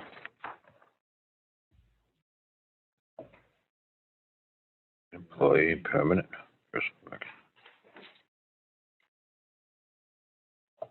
Why doesn't this one say you can't keep your notes and all that in there, your personal thoughts, or whatever, like this one does on the new one? Because the official personnel file is not allowed to have notes from somebody because that's the person's official record. But it's not in this one, but it's in this one.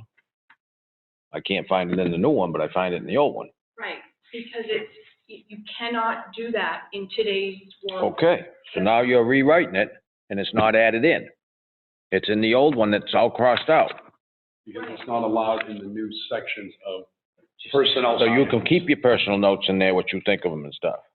No, so a department head can keep their personal notes about an employee in their management log. That's right. But not in the personnel file. Only official record goes into the personnel file. It's a little touchy.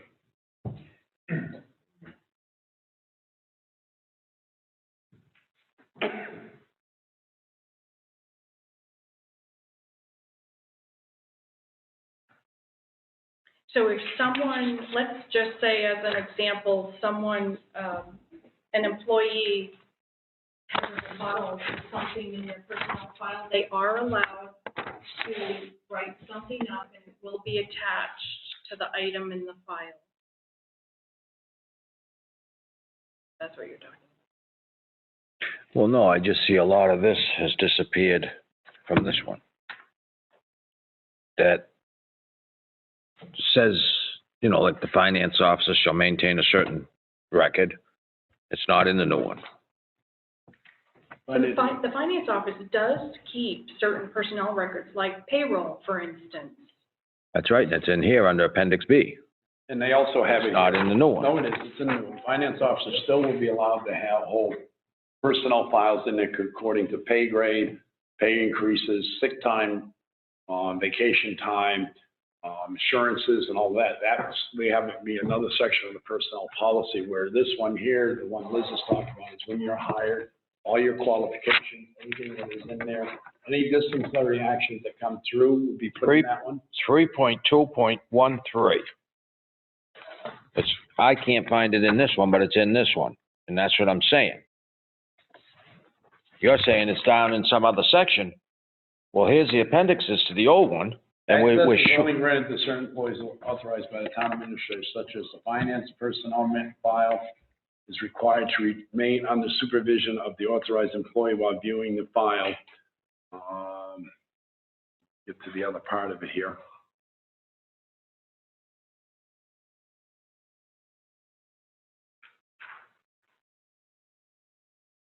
The department may keep a copy of personnel file documents for their own department records, but the official personnel file record is the file kept at town hall in the administration department. Personnel file may include but not limited to wage, salary, status, benefit information, performance evaluations, commendations, correspondence from the public, such as a thank you card, disciplinary action, grievances, training records, and other information which is necessary for administrative record keeping. Certain financial records are kept separately under the authority of the finance officer. Yeah, but this one explains out what the payroll finance officer does, what personnel files are. This basically does two right here. No, I feel those words myself, but that's why I said it's completely different on it.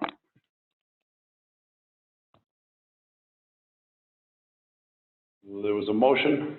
Was there a motion yet on the floor? There was in a second. In a second. Yes. Any further discussion?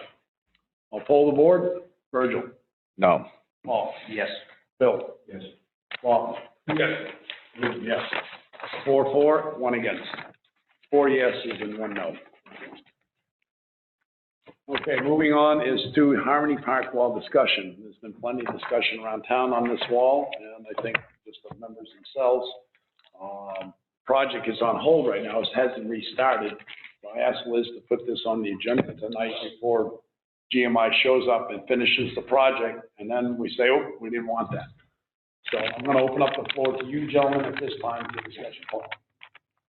Right off the bat, I'd like to say that we cease and desist anything else done at Harmony Park until we come up with a resolution of, number one, seeing actual reports on the engineering and when they were inspected, how they were inspected during the course of the construction of the wall, from the demolition to the restructure of the wall, just to ensure that it was done properly and correctly before we just sign off and say, yes, it was good. Secondly, I want to entertain the idea of removal of the first 2 to 3 rows. Well, all right, go ahead, now I'll speak after. And to reconstruct, if we can, the very top of the look of the wall itself, so that we can have a more pleasing to the eye and user-friendly railing system, much like what was there, but to code. Now, being not far from looking right at Harmony Park, as of yesterday, people were already standing on the wall fishing. It's already a problem. Why can't, And it's not capped off yet, I'm sorry. It's not even capped off yet. People were standing on it, fishing on it, and sitting on it. I agree with you, the wall's gotta be straightened because it goes just like this. It lays in, out, back, forth, it's gotta be fixed. 2 is, instead of taking the wall down, if you look in there, we've got our concrete picnic table area, and then it drops. Mm-hmm. Fill it up to the concrete. to where our platform is, so you have a nice area in there that people can sit instead of being on a slope in there. intending to do that. No, because that, if it does, that's coming up two blocks, so you only gonna be the 2 block at top. They were gonna come up about 6 inches to where the grade was. That's the old grade, Yes. which is sitting in there like this. We can take that and bring that up and level that and make a nice park in there. A nice sitting area, instead of having an angle in there, we can fix it down. And that allows us to leave those there and add the railing on top, because you're gonna come up to 2 brick. You're gonna come up almost 34 You have inches. to look at the grade in there now. You're gonna come up about 34 inches. But how about if we consider this for an idea? It's been nicknamed Port Harmony. This could put some cannons in there. Yes, Let's just wait if we can. But how about we entertain this idea? Virgil, you worked on walls before commercially with the barge company you were with for years. 30 years. Paul, you've done quite a bit of construction, like more than I have. I just sell the lumber, I don't build it. So what I'm thinking is you two meet with the highway agent who oversaw this project as a whole and discuss this with them. Keep your distance, 6 feet, if you would. Possibly also with GMI, and come up with a plan to come back to the board, how we're gonna resolve the issues that people have complained about. How we're gonna resolve the issues of the wall itself and where it comes around to the beach, because that looks just like a foundation wall coming up more than a landscape wall. And see what the costs are gonna be entailed, because this project is, we spent the money on it, that there is no money left, so we'd have to find the money from somewhere else. I remember everything was used up on that, because that was a special warrant on it, 90%. 90%. And come up with what type of railing could be put up. I would not like to see wood myself personally, only We use our old railing. because wood is just gonna be a lot of maintenance down the road versus metal. But I would entertain the idea of you two meeting with the highway agent, who actually oversaw this project to a point, and with GMI to see how we can maybe construct that to make it look like a much more pleasing wall than what we have now. Yeah, because I still think the whole bottom should be riprap, not just where they found ledge. Right. That whole front should be riprap, not where our problem was.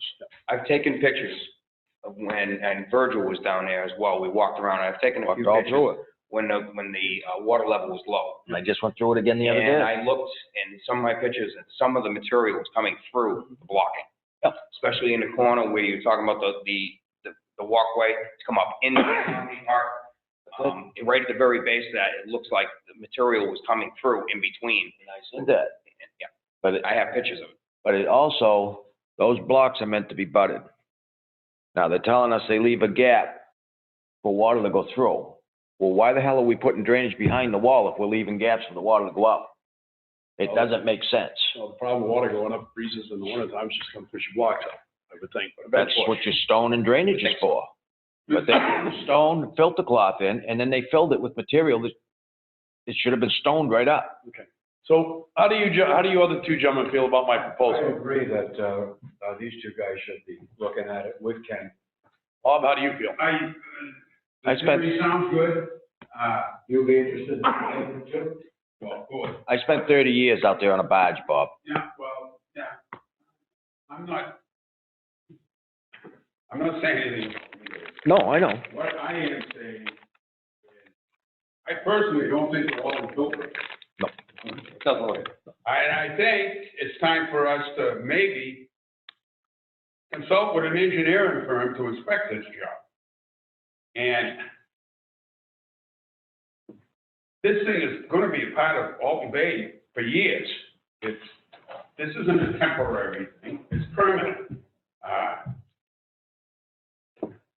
And gaps in the block, the corner, The corner, yeah. There's issues. like Virgil stated, there's backfill, drainage, Mm-hmm. and that's all in the plans. What's gonna happen to this wall? What's it gonna look like? It looks terrible right now. The blocks are all different, they came from different batches. And this is something you gotta be careful of when you're buying that. You gotta buy from the same batch. Similar to floor tile in a house, very similar. Wow, there's a big difference in block. If you go from Carroll Concrete to Michi Core, there's a complete difference in the block. Depending on what they use for the material. It depends how they vibrate Their die codes. and how they vibrate the forms and stuff to get them to All these- tight. All these blocks, I believe, were bought from Mitchie Block, because I saw the They were. invoice, that's the Yep, only they were. invoice I saw. They were. And how much money have we spent, 90%? I think you said, Liz? I thought it was, that might be the work that's been completed, but I think generally the payments have kept up with the work, but there is at least 10% of the work not done. We do have some money left. They have not been fully paid. Now, how did we pay them if we didn't inspect the wall to, Mr. Roberts should have been inspecting the wall because because that wall goes right down like this. But even, Virgil's right.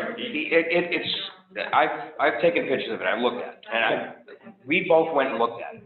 And I agree that the wall is not straight, it goes in and out, and I'm concerned with the base of it being already looking like it's blown out. Well, so why don't we go this way? Why don't we get started? You two get a hold of Ken Roberts or have Liz do it. To get in touch with you to set up a time and appointment, go down, look at the wall and show him your concerns, tell him your concerns. Come back to our next week's meeting, if you have enough time within a week to do it. Tell us how you want to proceed from there. We bring in Liz was just saying, there was an inspector on site from Michi Corps and GMI watching the whole project as it went up. We have to pull them into the. I didn't see them there. Wait. That's like putting a fox in charge of the hen house, when you bring your own engineer in doing the job. Let me finish. We're not satisfied with that. We bring in our own engineer. The planning board has their own engineer, correct? We have three. We have three, yes. Some at a rate. So there's gonna be some costs involved here. Let's get a report going first. Let's go down and see what the problem is. Identify the problems of Mr. Roberts, see what he has to come back and say, see if we can have something at next week's meeting. I agree. All right. And And then just like one extra thing. What town employee is in charge of that project? Mr. Roberts led the project along with GMI working on that.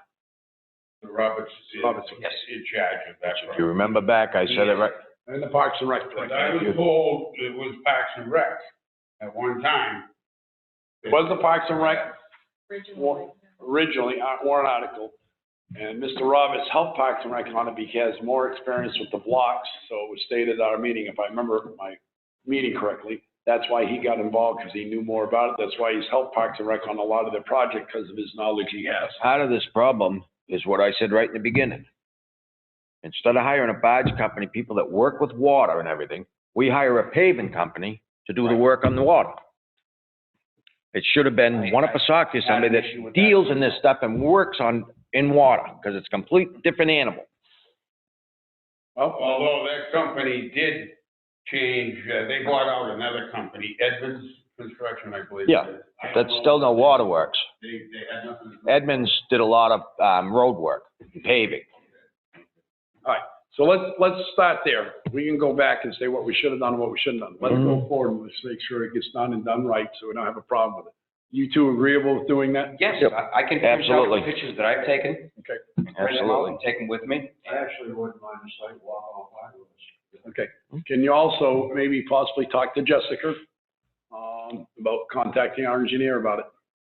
Yes, I can see her. Does that sound feasible? You mean you can. You want to do that, or you want Liz? I'd rather I did it. All right, I'm gonna be having a meeting quick. Liz will contact Jessica on it. All right. Okay? And you will also contact, Mr. Roberts and let us know when he would be available and we can set up I mean, when he's So available. all work, He works for us when we're available. when we're available. so all work at this point will stop on the project. Yes. Yeah, we shouldn't continue anything at this time. I need a motion on that then, John. No, and I'm sure Kenny will know a little bit of what's going on too down there. Oh, I'm sure You he know what will. I mean? So, I can- I'd like to make a motion that we stop all construction at Harmony Park for completion for a full review of the work completed to date on Harmony Park wall, and to further discuss with the road agent representing the town on this, and looking at possible engineering with the company and possible bringing in an engineer. are you gonna add when we look at the paperwork, the engineering reports and the prints that they're going by? So we Yes. get a copy of what they're going by and their engineer reports? All right, motion made and seconded to stop all work at Harmony Park until we get the board, the Virgil and Paul come back with us from road highway agent and the contractor and possible engineer. Yes. And to have our engineering reports gave to us. Their engineering reports and the print they Their used, engineering reports and reports. and the prints they used for that job. They used as well on that motion. Second has been made, motion was made by Paul, second by Virgil. Yes. I'll poll the board. Bob? Yeah, what's no good. Phil? At now, without them prints. Yes. Yes. Virgil, yes. Ruben, yes. You know what I mean? It's gonna do us Unanimous. good to look at it right now without, when we don't know what they, for one, what their prints were, what they were looking at, so we can know what stipulations they had in them. Okay, gentlemen, we're gonna move on to selectmen's reports. At this time, I don't think any of us have anything to report. We haven't met for two months. The only thing I would like to say is I think at one night meeting, where we haven't met for 2 weeks, we had a lot of business to take care of. In one of our nights meeting, we should discuss the town meeting results of all warrant articles and how many were spent. One of them was, big one was the water department.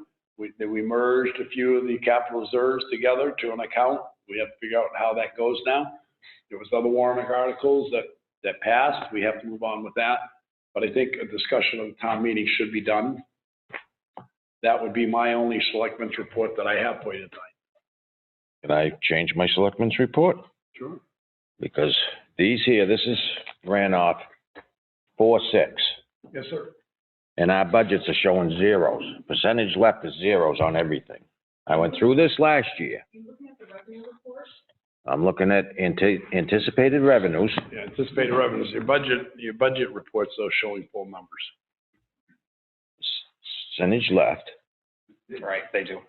75% on the government. General government, you got 75% less. You got a parentheses of $18%. And that's what we haven't collected. Well, no, that's not collected. This is expenses. Postage, we're already over this year. I don't know how we're over on postage after 3 months, but we are. So that gets reimbursed to the appropriate departments, later on in the year, Yeah. because everybody uses the same. But it still should come out of the postage budget. It is. But it should come out of it should be deducted every month out of each department's budget, so we have a regular account. You can't give us this account and then say, well, we're gonna take it out at the end of the year. This should be a true report. Every month it should have a true report here, not, we're gonna fix it next month. So there are certain things are done monthly, certain things are done twice a year, certain things are done at the end of the year. I've been in this town hall for 20 years. Never, ever have I got reports like this. Ever. Well, the actual anticipated Ever. revenues have been coming that way for 3 years. Never have we had them where we've been down like this, They- where it wasn't taken out. It's been taken out of the budgets every month, out of everybody's budget every month. We've never had them like this. No, last year you did. Last year you did, because I do remember that being around June in the negative. And I never got reports with all zeros in April. Last 3 years we have on the revenue. Yeah, since we had new help in the town hall. We've been going at 20 years like this. Paul, my first year had parentheses, and I went and asked her, I said, it really confuses me. Because what it is, let's just go tax collect that first page. And how it was explained to me, accounting principles, they're anticipating that they're gonna collect $452,000 on the property tax. Right now, they have not collected that. That's what they're anticipating. Mm-hmm. Okay, that's why there's a parentheses there. As they get close to that number, you'll see at the end of the year, that parentheses will disappear. So what it is this is what is uncollected. This is what they're anticipating for interest. Current year revenues is 6,665. That's what they're thinking that they're gonna get. So it's in the negative right now because they've only collected. So we're only gonna get $8,000 on property tax interest? 6,665 is what their redemption interest. That's redemption. No, go down to property tax interest. I mean, we go way above that. Yield tax, I think, is what you were thinking about, wasn't it, the previous year to date? Are you talking about the yield tax? I mean, Property tax interest, 37, 8,000? all right, yeah, but no, I was on property tax interest. Right now, uncollected balance, what it was, let's go to permits, sign permits, $200, okay, for businesses. Mhm. That's what they're anticipating they might get this year. So they've only collected, So propane, we're only gonna spend $1,420? that's for propane permits. We're not spending that. Oh, collecting? That's what they're anticipating. $1,400 in permits for propane. So they had to have something to establish an estimated revenue. It's one of the MS forms with the DRA. The anticipated. And it baffles, and the best thing I can tell you is go in and sit down with Laura and talk to her, because she can explain it so much better than I can. But it's accounting principles is what it is. And it's the accounting software that we use, and this is how it comes out. At the end of the year, you'll see those parentheses just totally disappear, and we'll be at the full funded amount where we want it to be. This year, though, I wouldn't say look for all those anticipated revenues, because they might. No, and I think that we have to, I think this year too is we're gonna have to keep our eye on with Scotty up there, because they're busy as hell up there. Yeah, And it's a few months early. well, the problem is we've had an early spring. It's helped, that's helped a lot of businesses, unfortunately, it's hurt a lot of businesses. Right. And the TA's report coming up, you're gonna hear about that anyways. Yeah, because people are coming up here because their kids are out of school, so everything's starting early, and Scotty's running some dumpsters out of there. Yes, he is. Well, the other thing, a lot of properties are selling right now too, but the other thing you gotta think about, anything that can be related back to this Corona-19, with the state of emergencies and the federal declarations, with FEMA involved, we can ask to recoup up to 75%. Yeah, but they're not any gonna. costs that are related to this. So we can say people are just dumping stuff because they're selling their second homes and we're getting loaded with it at the dump. As long as they can show there was a trend during this period, it's possible we could get reimbursed up to 75%. Not guaranteed, but today at the emergency management meeting, the chief was asked because ambulance revenues are down right now because their demand is down anywhere from 20 to 30%. That's the worst place you can go is a hospital. Okay. So the chief was asked to do a 3-year average of what his 3 years averages before this was. So it's possible that through FEMA, the ambulance might possibly get funded, not 100%, and it'll only be 75. Police department, same thing. They keep track of their overtime through this whole thing. Their call volume's down right now. So they don't really get the revenue, but the ambulance does. So all that Liz and all the departments are keeping track of any costs that might be associated with this pandemic. So And I agree that reimbursed. government probably will pay your ambulance and your police. I think it'll be a long wait for us to collect on solid waste. And I'm just saying that we should keep our eye on it, so, because we might have to help him with his budget on this, because he's shipping out some serious dumpsters. Well, don't forget, he's got a lot in, there's revolving accounts. I know. For certain things, you might have to go back to sorting them out. But no, you're true, but it's an early spring. We haven't had an early spring for a long time. No, I know. That's one of the biggest things. So in June and July, it might flatten out on. Well, it will, because everybody's almost up here now. They're all emptying their camps. Right, but if you remember last year in May, he was pushing containers out fast and heavy because nobody had shown up in March or April. They all showed up in May. So he had a big spike in May and June. Which we expect, though. But you won't get that spike this year because they're all coming up. They're trying to come up early. I think it will all balance out in the long run. Okay. Myself. Nobody did our item tonight? Well, we're gonna get Yeah. to the TA's report. We'll get to that one. Okay, but that's it for my report there, so I'll move on and let the town administrator talk about that all over again. Why, did I jump onto your report, did I? Sorry. So, I have two requests from the transfer station. And the first has to do with the signatures at your seat. And the request is to waive the drop-off fee for the things that are listed on here, which is everything except for demolition. Is this because nobody's working? Don't want to handle it. It's because, They don't handle it anyways. so Handle the money. the demo Oh. continues to be coming in fine. However, these items are significantly coming in quickly. A lot of people are spring cleaning, I guess. The staff is concerned about contracting COVID-19. They are trying to deal with it, but it is concerning. The amount of items is increasing, the traffic is increasing. The superintendent is recommending that anything with a fee on this list that does not involve the scale be waived. This means the demo from the contractors would continue to be charged and all other items would temporarily be waived. That's so they don't have to handle the money coming in from the customers or? And the items. Okay, but. The items and the money. But talking to the chief and the fire chief, and I think he can maybe explain it better, the UV kills the bacteria faster than anything else on the outside. So they're bringing it up, they're just dumping off. There's still no, to me, I still can't see why they don't have to pay for it. Because once the individual, we don't handle this stuff. The individual puts it in the piles. Right, that's what I was saying. And then we don't, and then we go over and normally if they have to push it up, sometimes they use the loader or some, but the refrigerators, we're gonna pay for, all that, Freon that's inside the refrigerator. We have to pay to get rid of that, right? Yeah, but most of the time the lines are cut before they go up. Because every place else will not take them if they got Freon in them. Just take the tires, Mr. Chairman. Yeah. You know, if I don't have to pay for tires. Gonna have an awful lot up there. Right. Gonna have, I got But 400. here's another problem. If we approve it the way it's written, it will be up to the discretion of the staff if the public is abusing the waived fees.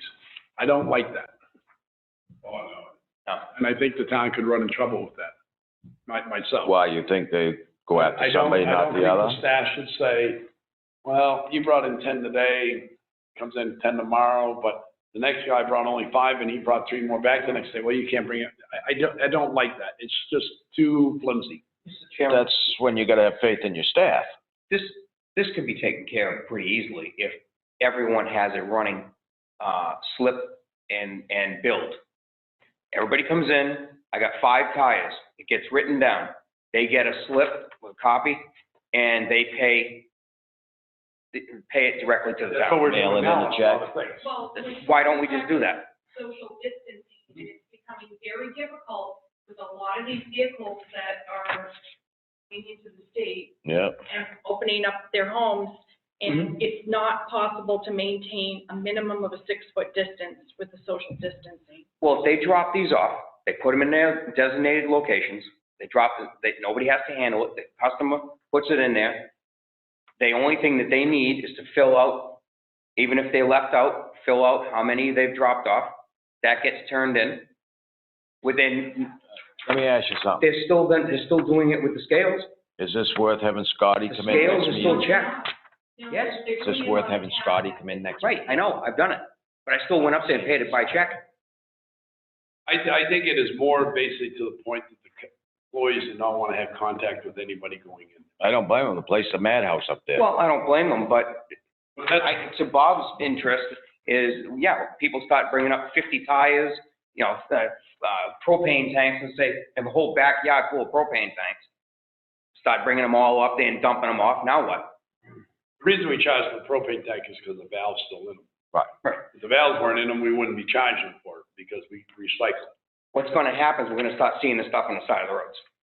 We're gonna see couches on the side of the road, chairs on the side of the Well, we're road. not, we're gonna waive the No. fees, so they can just bring it. If we waive the fee, Well, I get that, but if that's the idea of keeping these we fees get so low. much of it, people, it's gonna get shut down. I mean, we're not gonna have any room to store all this stuff. Wait a minute now. You can waive it for 30 days. We don't have to waive it for until the pandemic's over.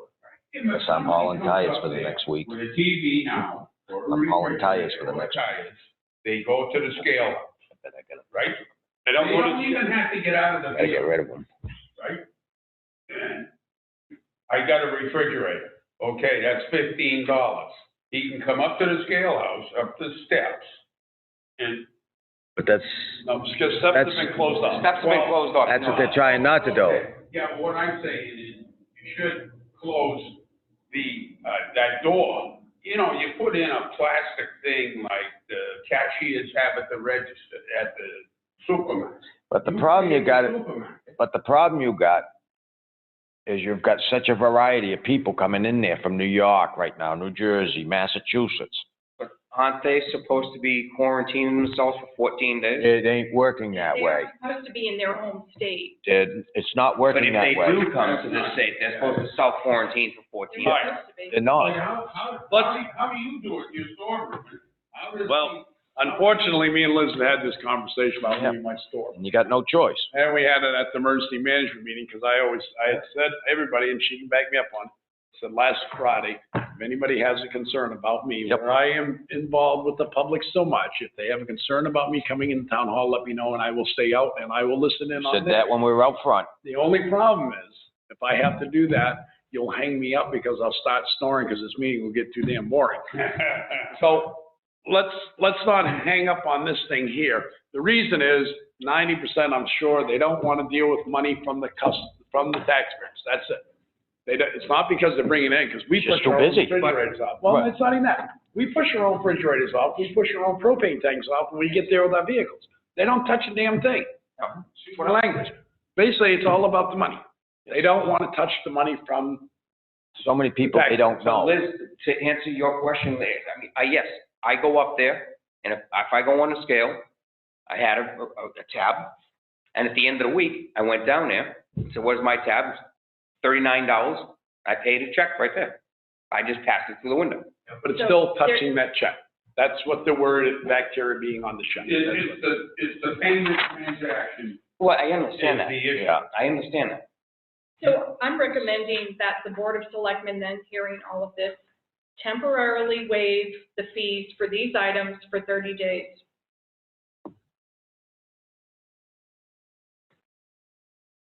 Whether or not they get a flood of all these items. Anybody? Flood ain't gonna be the word. Wow. There's gonna be an awful lot of stuff. They're gonna have trouble. The propane tanks aren't going to necessarily be flooded, because there's a couple of guys here in town, pick them up free and run them down and get them Yeah. out. Be tires. You're gonna see a lot of furniture coming in and out. Tires. Tires and furniture. Primarily tires. Tires and furniture. And, yeah, but TVs and monitors, that's a big thing. We have to pay to get rid of those, I believe. We have to pay on the refrigerators. And you gotta We pay on pay the for, tires. get rid of everything. Pay on the tires, you gotta pay to get rid of the propane tank. Everything. All right, gentlemen, what's your pleasure? So we can move on with this. State of emergency. There's not some way they can. They can't. They won't.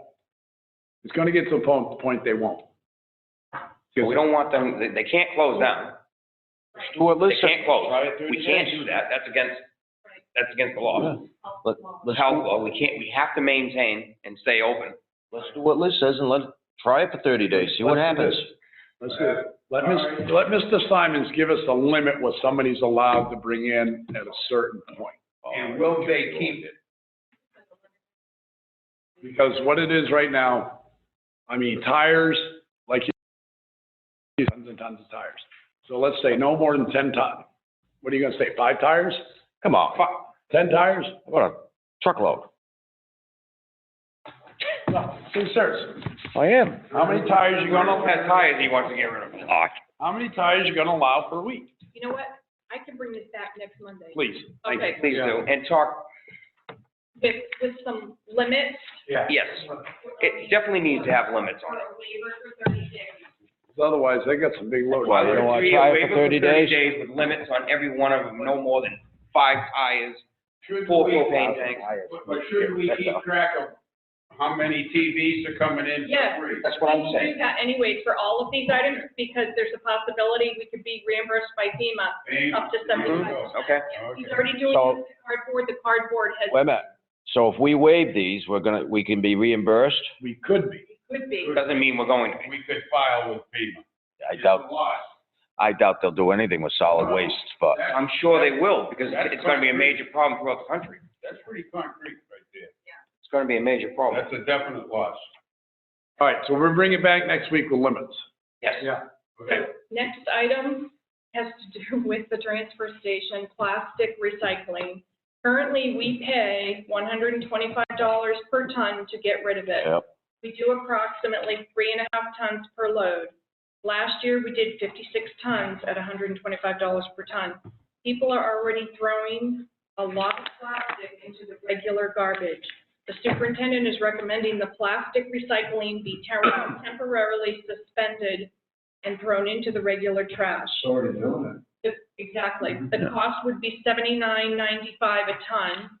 This would eliminate the increasing chance of contamination. The staff is getting concerned. So it would be cheaper to throw it in the regular garbage than 125 ton for recycling. But to me, Didn't we, I thought, what did we vote on last, what did we? cardboard, Just cardboard? So what are we recycling? just about nothing because it's costing us money. Well, what do we need, Glass three and tin. people out there? There's a lot of vehicles and a lot of traffic and a lot of. And you gotta have, We're not recycling. wait a minute, you gotta have three because you gotta have one in the house, one down at the canister to change it, and you gotta have one at the weigh station. That's why you need three there, because when you're not changing the canister, he's down the front. Like you can't But you've got to have a person below and a person above on changing those canisters. And then one's gotta stay at the scale house. Because they alternate canisters, because you can't keep up with it. They're still accepting, Yeah, but they're not having Liz, cans. they're still accepting aluminum, So yeah, The canisters in. glass, the packets, tin, That's not an issue. everything else is getting thrown away. everything. but you've gotta have somebody at the scale house, Still recycling somebody in the canister, somebody up at the So house. there's, still somebody has to be in the recycle center, there's still 3 items. Well, there is. There's- Still be- we get so to the somebody point has to where stay We there. might not be recycling anything.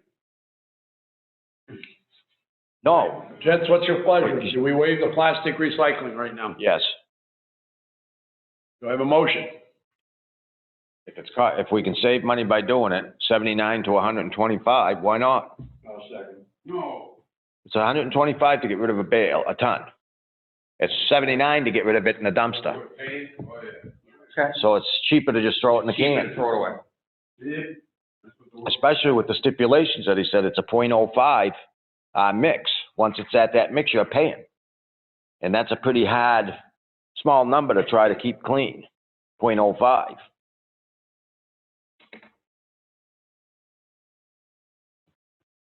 So that's a yes from all of us. Motion was made, who seconded? Bill did. Phil Who second. seconded? I'll poll the board, Bob? Yes. Bill? Yes. Paul? Yes. Yes. Ruben, yes. The next item, I wanted to bring to your attention, I brought it to the attention of the emergency management team gathering at one particular meeting, but you need to keep in mind down the road during this state of emergency because of the pandemic, there could be emergency funding that would be needed. And if so, that would be out of the fund balance. And there's an RSA that covers that, RSA 3211. If it does get to that point, I would bring it to your attention at the meeting. 3211 requires that the budget committee meet and approve it. And it goes to the DRA for approval, and then you can have access to the fund balance for the amount that you're requesting. Well, don't we have a contingency fund? Well, the only other thing you would have, you have a line item for anticipation of notes. So the town could always go to the bank and borrow. And we have a contingency. We don't have much of a contingency. Contingency is your fund balance. No, we have a contingency account for, In the Yep. administration department. But there isn't much in It's cut over the- about 10,000. He's talking about at the school, all of a sudden the taxes go down so far below that we can't make the payments to the school, or we can't make certain payments. That's only if he gets that bad. And this is why it's so important to have a healthy fund balance for emergencies like this. There's 2.8 in there. Damn, that's what I talked about earlier this year. Yeah, and you, wait a minute. You're the one that tied all them warrant articles into it that should have never been through. Well, I'm the only one? Yeah, you're the only one. You're the only one that put them in there. And then the last thing I have has to do with the assessor position. I'm looking for a selectman who would like to participate on the interview panel, which is this Wednesday in the morning. Be a half a day until about noon. What time does it start? The first interview is at 9. To be here for 8:45. The interviews are 45 minutes long, with 15 minutes in between. There are 2 interviews.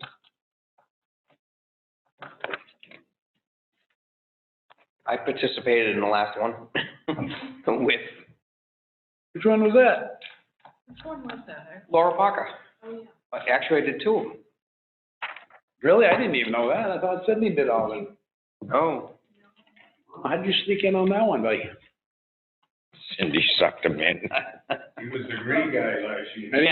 Any of you two want to be a part of this? I mean, this is important because we've always said we didn't like it the way certain positions were filled the last few times, so this is it. I'm a general government on there, will you? And I would, but When's I would be, but I'm coming down Mondays and Thursdays right now for, It's Wednesday, this week, Wednesday, this week, Wednesday. in 2 days. Cannot Wednesday. Wednesday's a tough day. There's no general government. Ruben, Virgil, Bob, last three, or any of you. God damn. come on, Virgil, step up for us. All right. Virgil, you're gonna have Virgil? Virgil, what day you want to get together? Well, not Wednesday. That's why I There? I don't know. Friday. Oh, I'm not doing number 4 and 5. You on emergency management this week? Yes. Right through it? I saw it. Okay. All right, gentlemen, let's move right along to approval of minutes, March 2nd, 2020, regular meeting.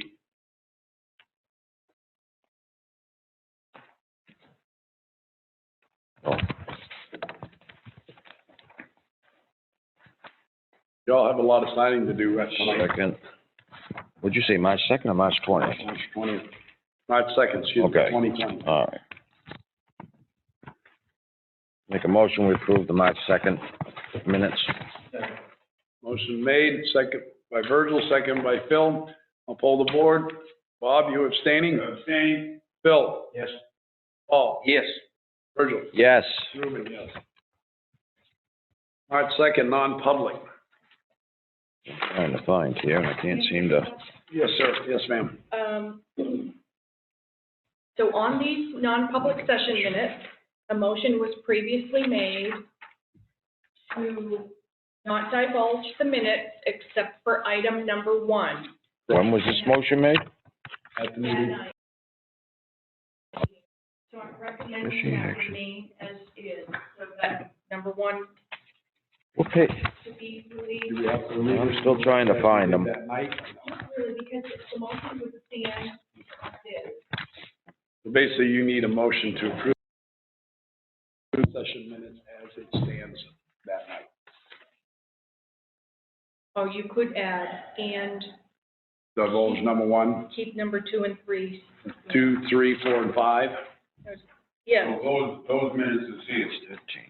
Those would be sealed, yes. 2, 3, 4, 5. No, number 1 would be divulged. it's already March been 2nd? released, yeah. There. Seem to find them. All right, I got them now. All right, both Thank you. gentlemen need a motion to approve the minutes, March 2nd, 2020, non-public session, divulging number 1 and not divulging number 2, 3, 4, and 5. So moved. Poll the board. Bob? Well, abstain. Phil? Yes. Paul? Yes. Virgil? Yes. Ruben, yes.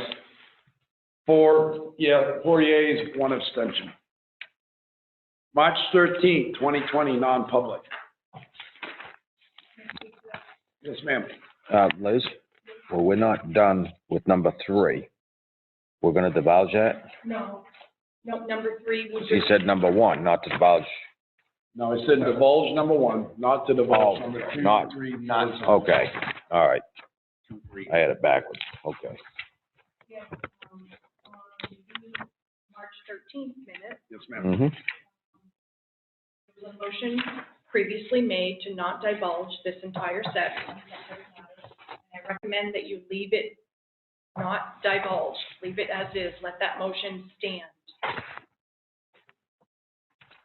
That's basically the only thing. The number 1, yeah.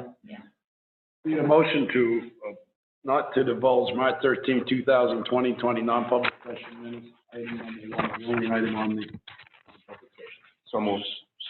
Motion made by Ruben Martin, second by Paula Rochelle. I'll poll the board. Bob? Abstain. Phil? Yes. Paul? Yes. Virgil? Yes. Ruben, yes. 4 yeses and 1 abstention. Next would be the approval of the consent agenda, which is quite a long consent agenda, quite a long one, a long time, gents. I only had a couple of questions, and they were on new hires to Parks and Rec. Yes. And it's not, I don't believe it's gonna hurt anybody's reputation that I bring this up. I'm just gonna ask. It was on the lifeguards. I'm just gonna use lifeguards. No names. Let me just get to the page. I have it all down here. New hire was, the rate was $11 hourly. Yeah. And if I go back a page.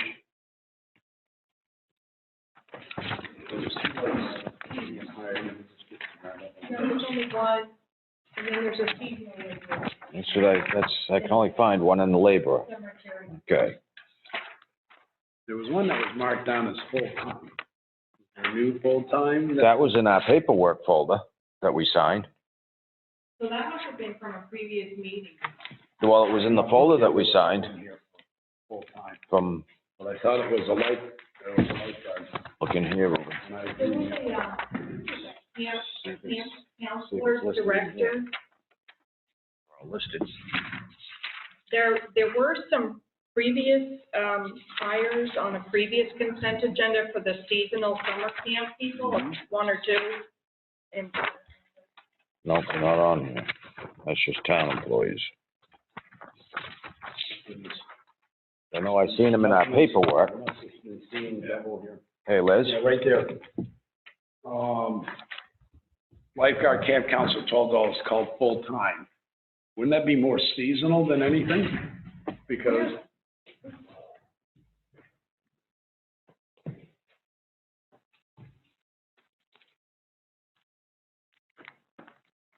it doesn't say they're returning, so they're $11 more than what the other lifeguard is. $11 more? No, $1. Oh. One's 11, one's 12. Yeah, but one's probably been here. One says new hire, one says full-time, but we don't have lifeguards or camp counselors that are full-time, so shouldn't it be seasonal? But she might have been here a year already.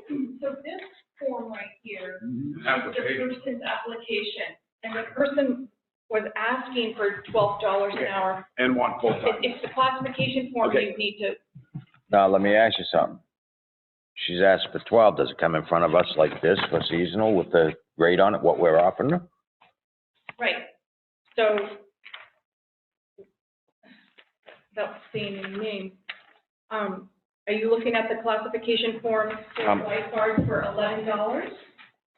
I got that. Okay, so that is what is on the consent agenda, and that is what that person will be hired at, $11 an hour. And we're hiring the other one at the 12. Nope, that next page for the $12 one, that's the same person, that's his. Oh, okay, that's what he wanted, but we offer 11. So the one at, all right, yeah, one at $11, the name that we have at the top there is the same person on the classification form that they filled out. Yes, All right, then the names, no middle initial, that's all, see? all right, great. Confused, you confused. Yeah. Okay. How's that feel? You confused us instead of me doing it.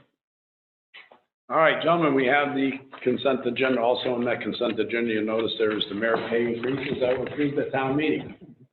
Most of them all in that folder tonight, or you signed them over the last couple of weeks. The other one are to do with summer taxes and veterans credit applications. Elderly exemption application. And the rest are all merit pays increases for part-time and full-time. If I have that down right. They're all itemized, yeah. And new hires. And we'll hopefully we'll prove this because there's workers in there for the cemetery to help with the grounds this year. Right, Parks and Rec, we're replacing their ground maintenance person that went to the solid waste center. So it looks like we could have a full crew on for seasonal employment this year on the grounds. Now, I have a question. Doesn't Kelly get a stipend For what? for cemetery? She does, and it's on the consent agenda, the second page. It's a continuation from the first page at the bottom. Second line down, C. Okay, so that's the rest of the stipends then? And that's all the stipends we have besides the two on the back for welfare? For employees, I believe that, The motion to approve the consent agenda as submitted on April 6, 2020.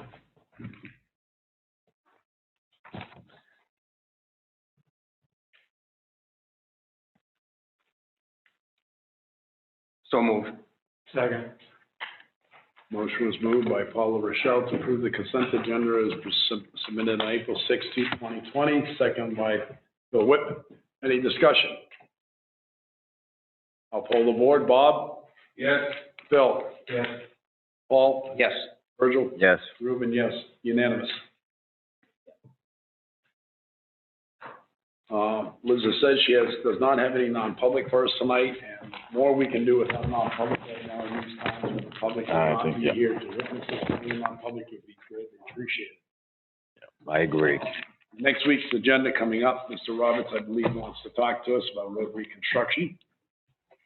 I don't know what else Liz has coming for us. Maybe you two can give us a little report of what you're gonna do on the wall. So we have that on the agenda. If not, just let Liz know you're not gonna have anything conservative, but just say maybe where we're at looking at the wall. Tear it down. We're gonna try to meet on Friday. We'll give Kenny a call. Well, you're gonna give. We're gonna try to keep the meeting short, because Liz and Josh stayed late tonight to make sure this all worked with the. Thank you. Thank you, Josh. But Liz has had some long days dealing with all this that's been going on. All our department heads have, so as long as we keep the meeting short, to the point, it'd be nice. I'm not looking to rubber stamp or push anything through, but keep into consideration their long hours. Now, Liz, what time Friday? You want afternoon, morning? How about noon? All right, gentlemen, can I have a motion to adjourn? Can I ask one question? Yes, sir. I have, ask a question about, if I'm allowed to, on the audit that was sent to us. I'm not quite sure, I have not seen that before, to answer those questions. Is that something new? So to answer what question? Well, is it something new for us to have to approve or give our comments as far as an audit? It's a standard. We never had that before. I've never seen it. The first time in 3 years that I've seen an email to me about the auditors sending us that letter. Do you know of any fraud that exists in the town? Would you be able to? I Knowledge received fraud. it too. Yeah. And Oh, maybe you and Russ fill it out? Procedure under accounting standards or something, but You and Russ usually fill it out? I don't know. 'Cause I've never seen it. He wanted more than that from me. He wanted a list of all litigation, potential. You wanted just special accounts? And I would say answer to your best ability. Okay. Or just put in a non-applicable. And if you want, stop in or call me sometime. We can talk and I can help you over the phone. Okay. You know, how to fill it out. If you don't know, you don't. Each Well, of, there's a couple of them that's pretty easy to answer. It's the final. why, did each of us get them? Yes. Oh, Yeah, there's three. Should have had one in. 3 questions. 2 of them are easy. The third one is if there's anything that's going on that you could think of that you would want to report. I just put down none, 3 times. Yeah. That's the way I All right. have to fill them out. Yeah. Actually, so we'll have to get a copy for Virgil. Evidently, he didn't get it You can in. get. I'm sure it's probably in here. I just took the stuff out of my drawer. Oh, I got it on. Probably in there, yeah. I have it on the computer. Yeah, but I didn't get a hard copy. I didn't fill it out yet, because I wanted to ask that We question. could really mess around with Liz now, fill that out, right? Gentlemen, I do want to say, if you do happen to come in town hall at night after hours, please let Liz know. So she can have the staff come in, because you might come in between them cleaning. That's the only thing. I don't, come in. I stopped coming in, I told her that. I stopped coming in because of that. It's, I have not been in after hours. Neither have I. I haven't been in since you gave me a key. I have not been in unless we had a What meeting. the hell, he gets elected, they shut everything down, the whole town, I mean. I haven't even used my code yet. Okay, gentlemen. So I had entertain a motion to adjourn. Second.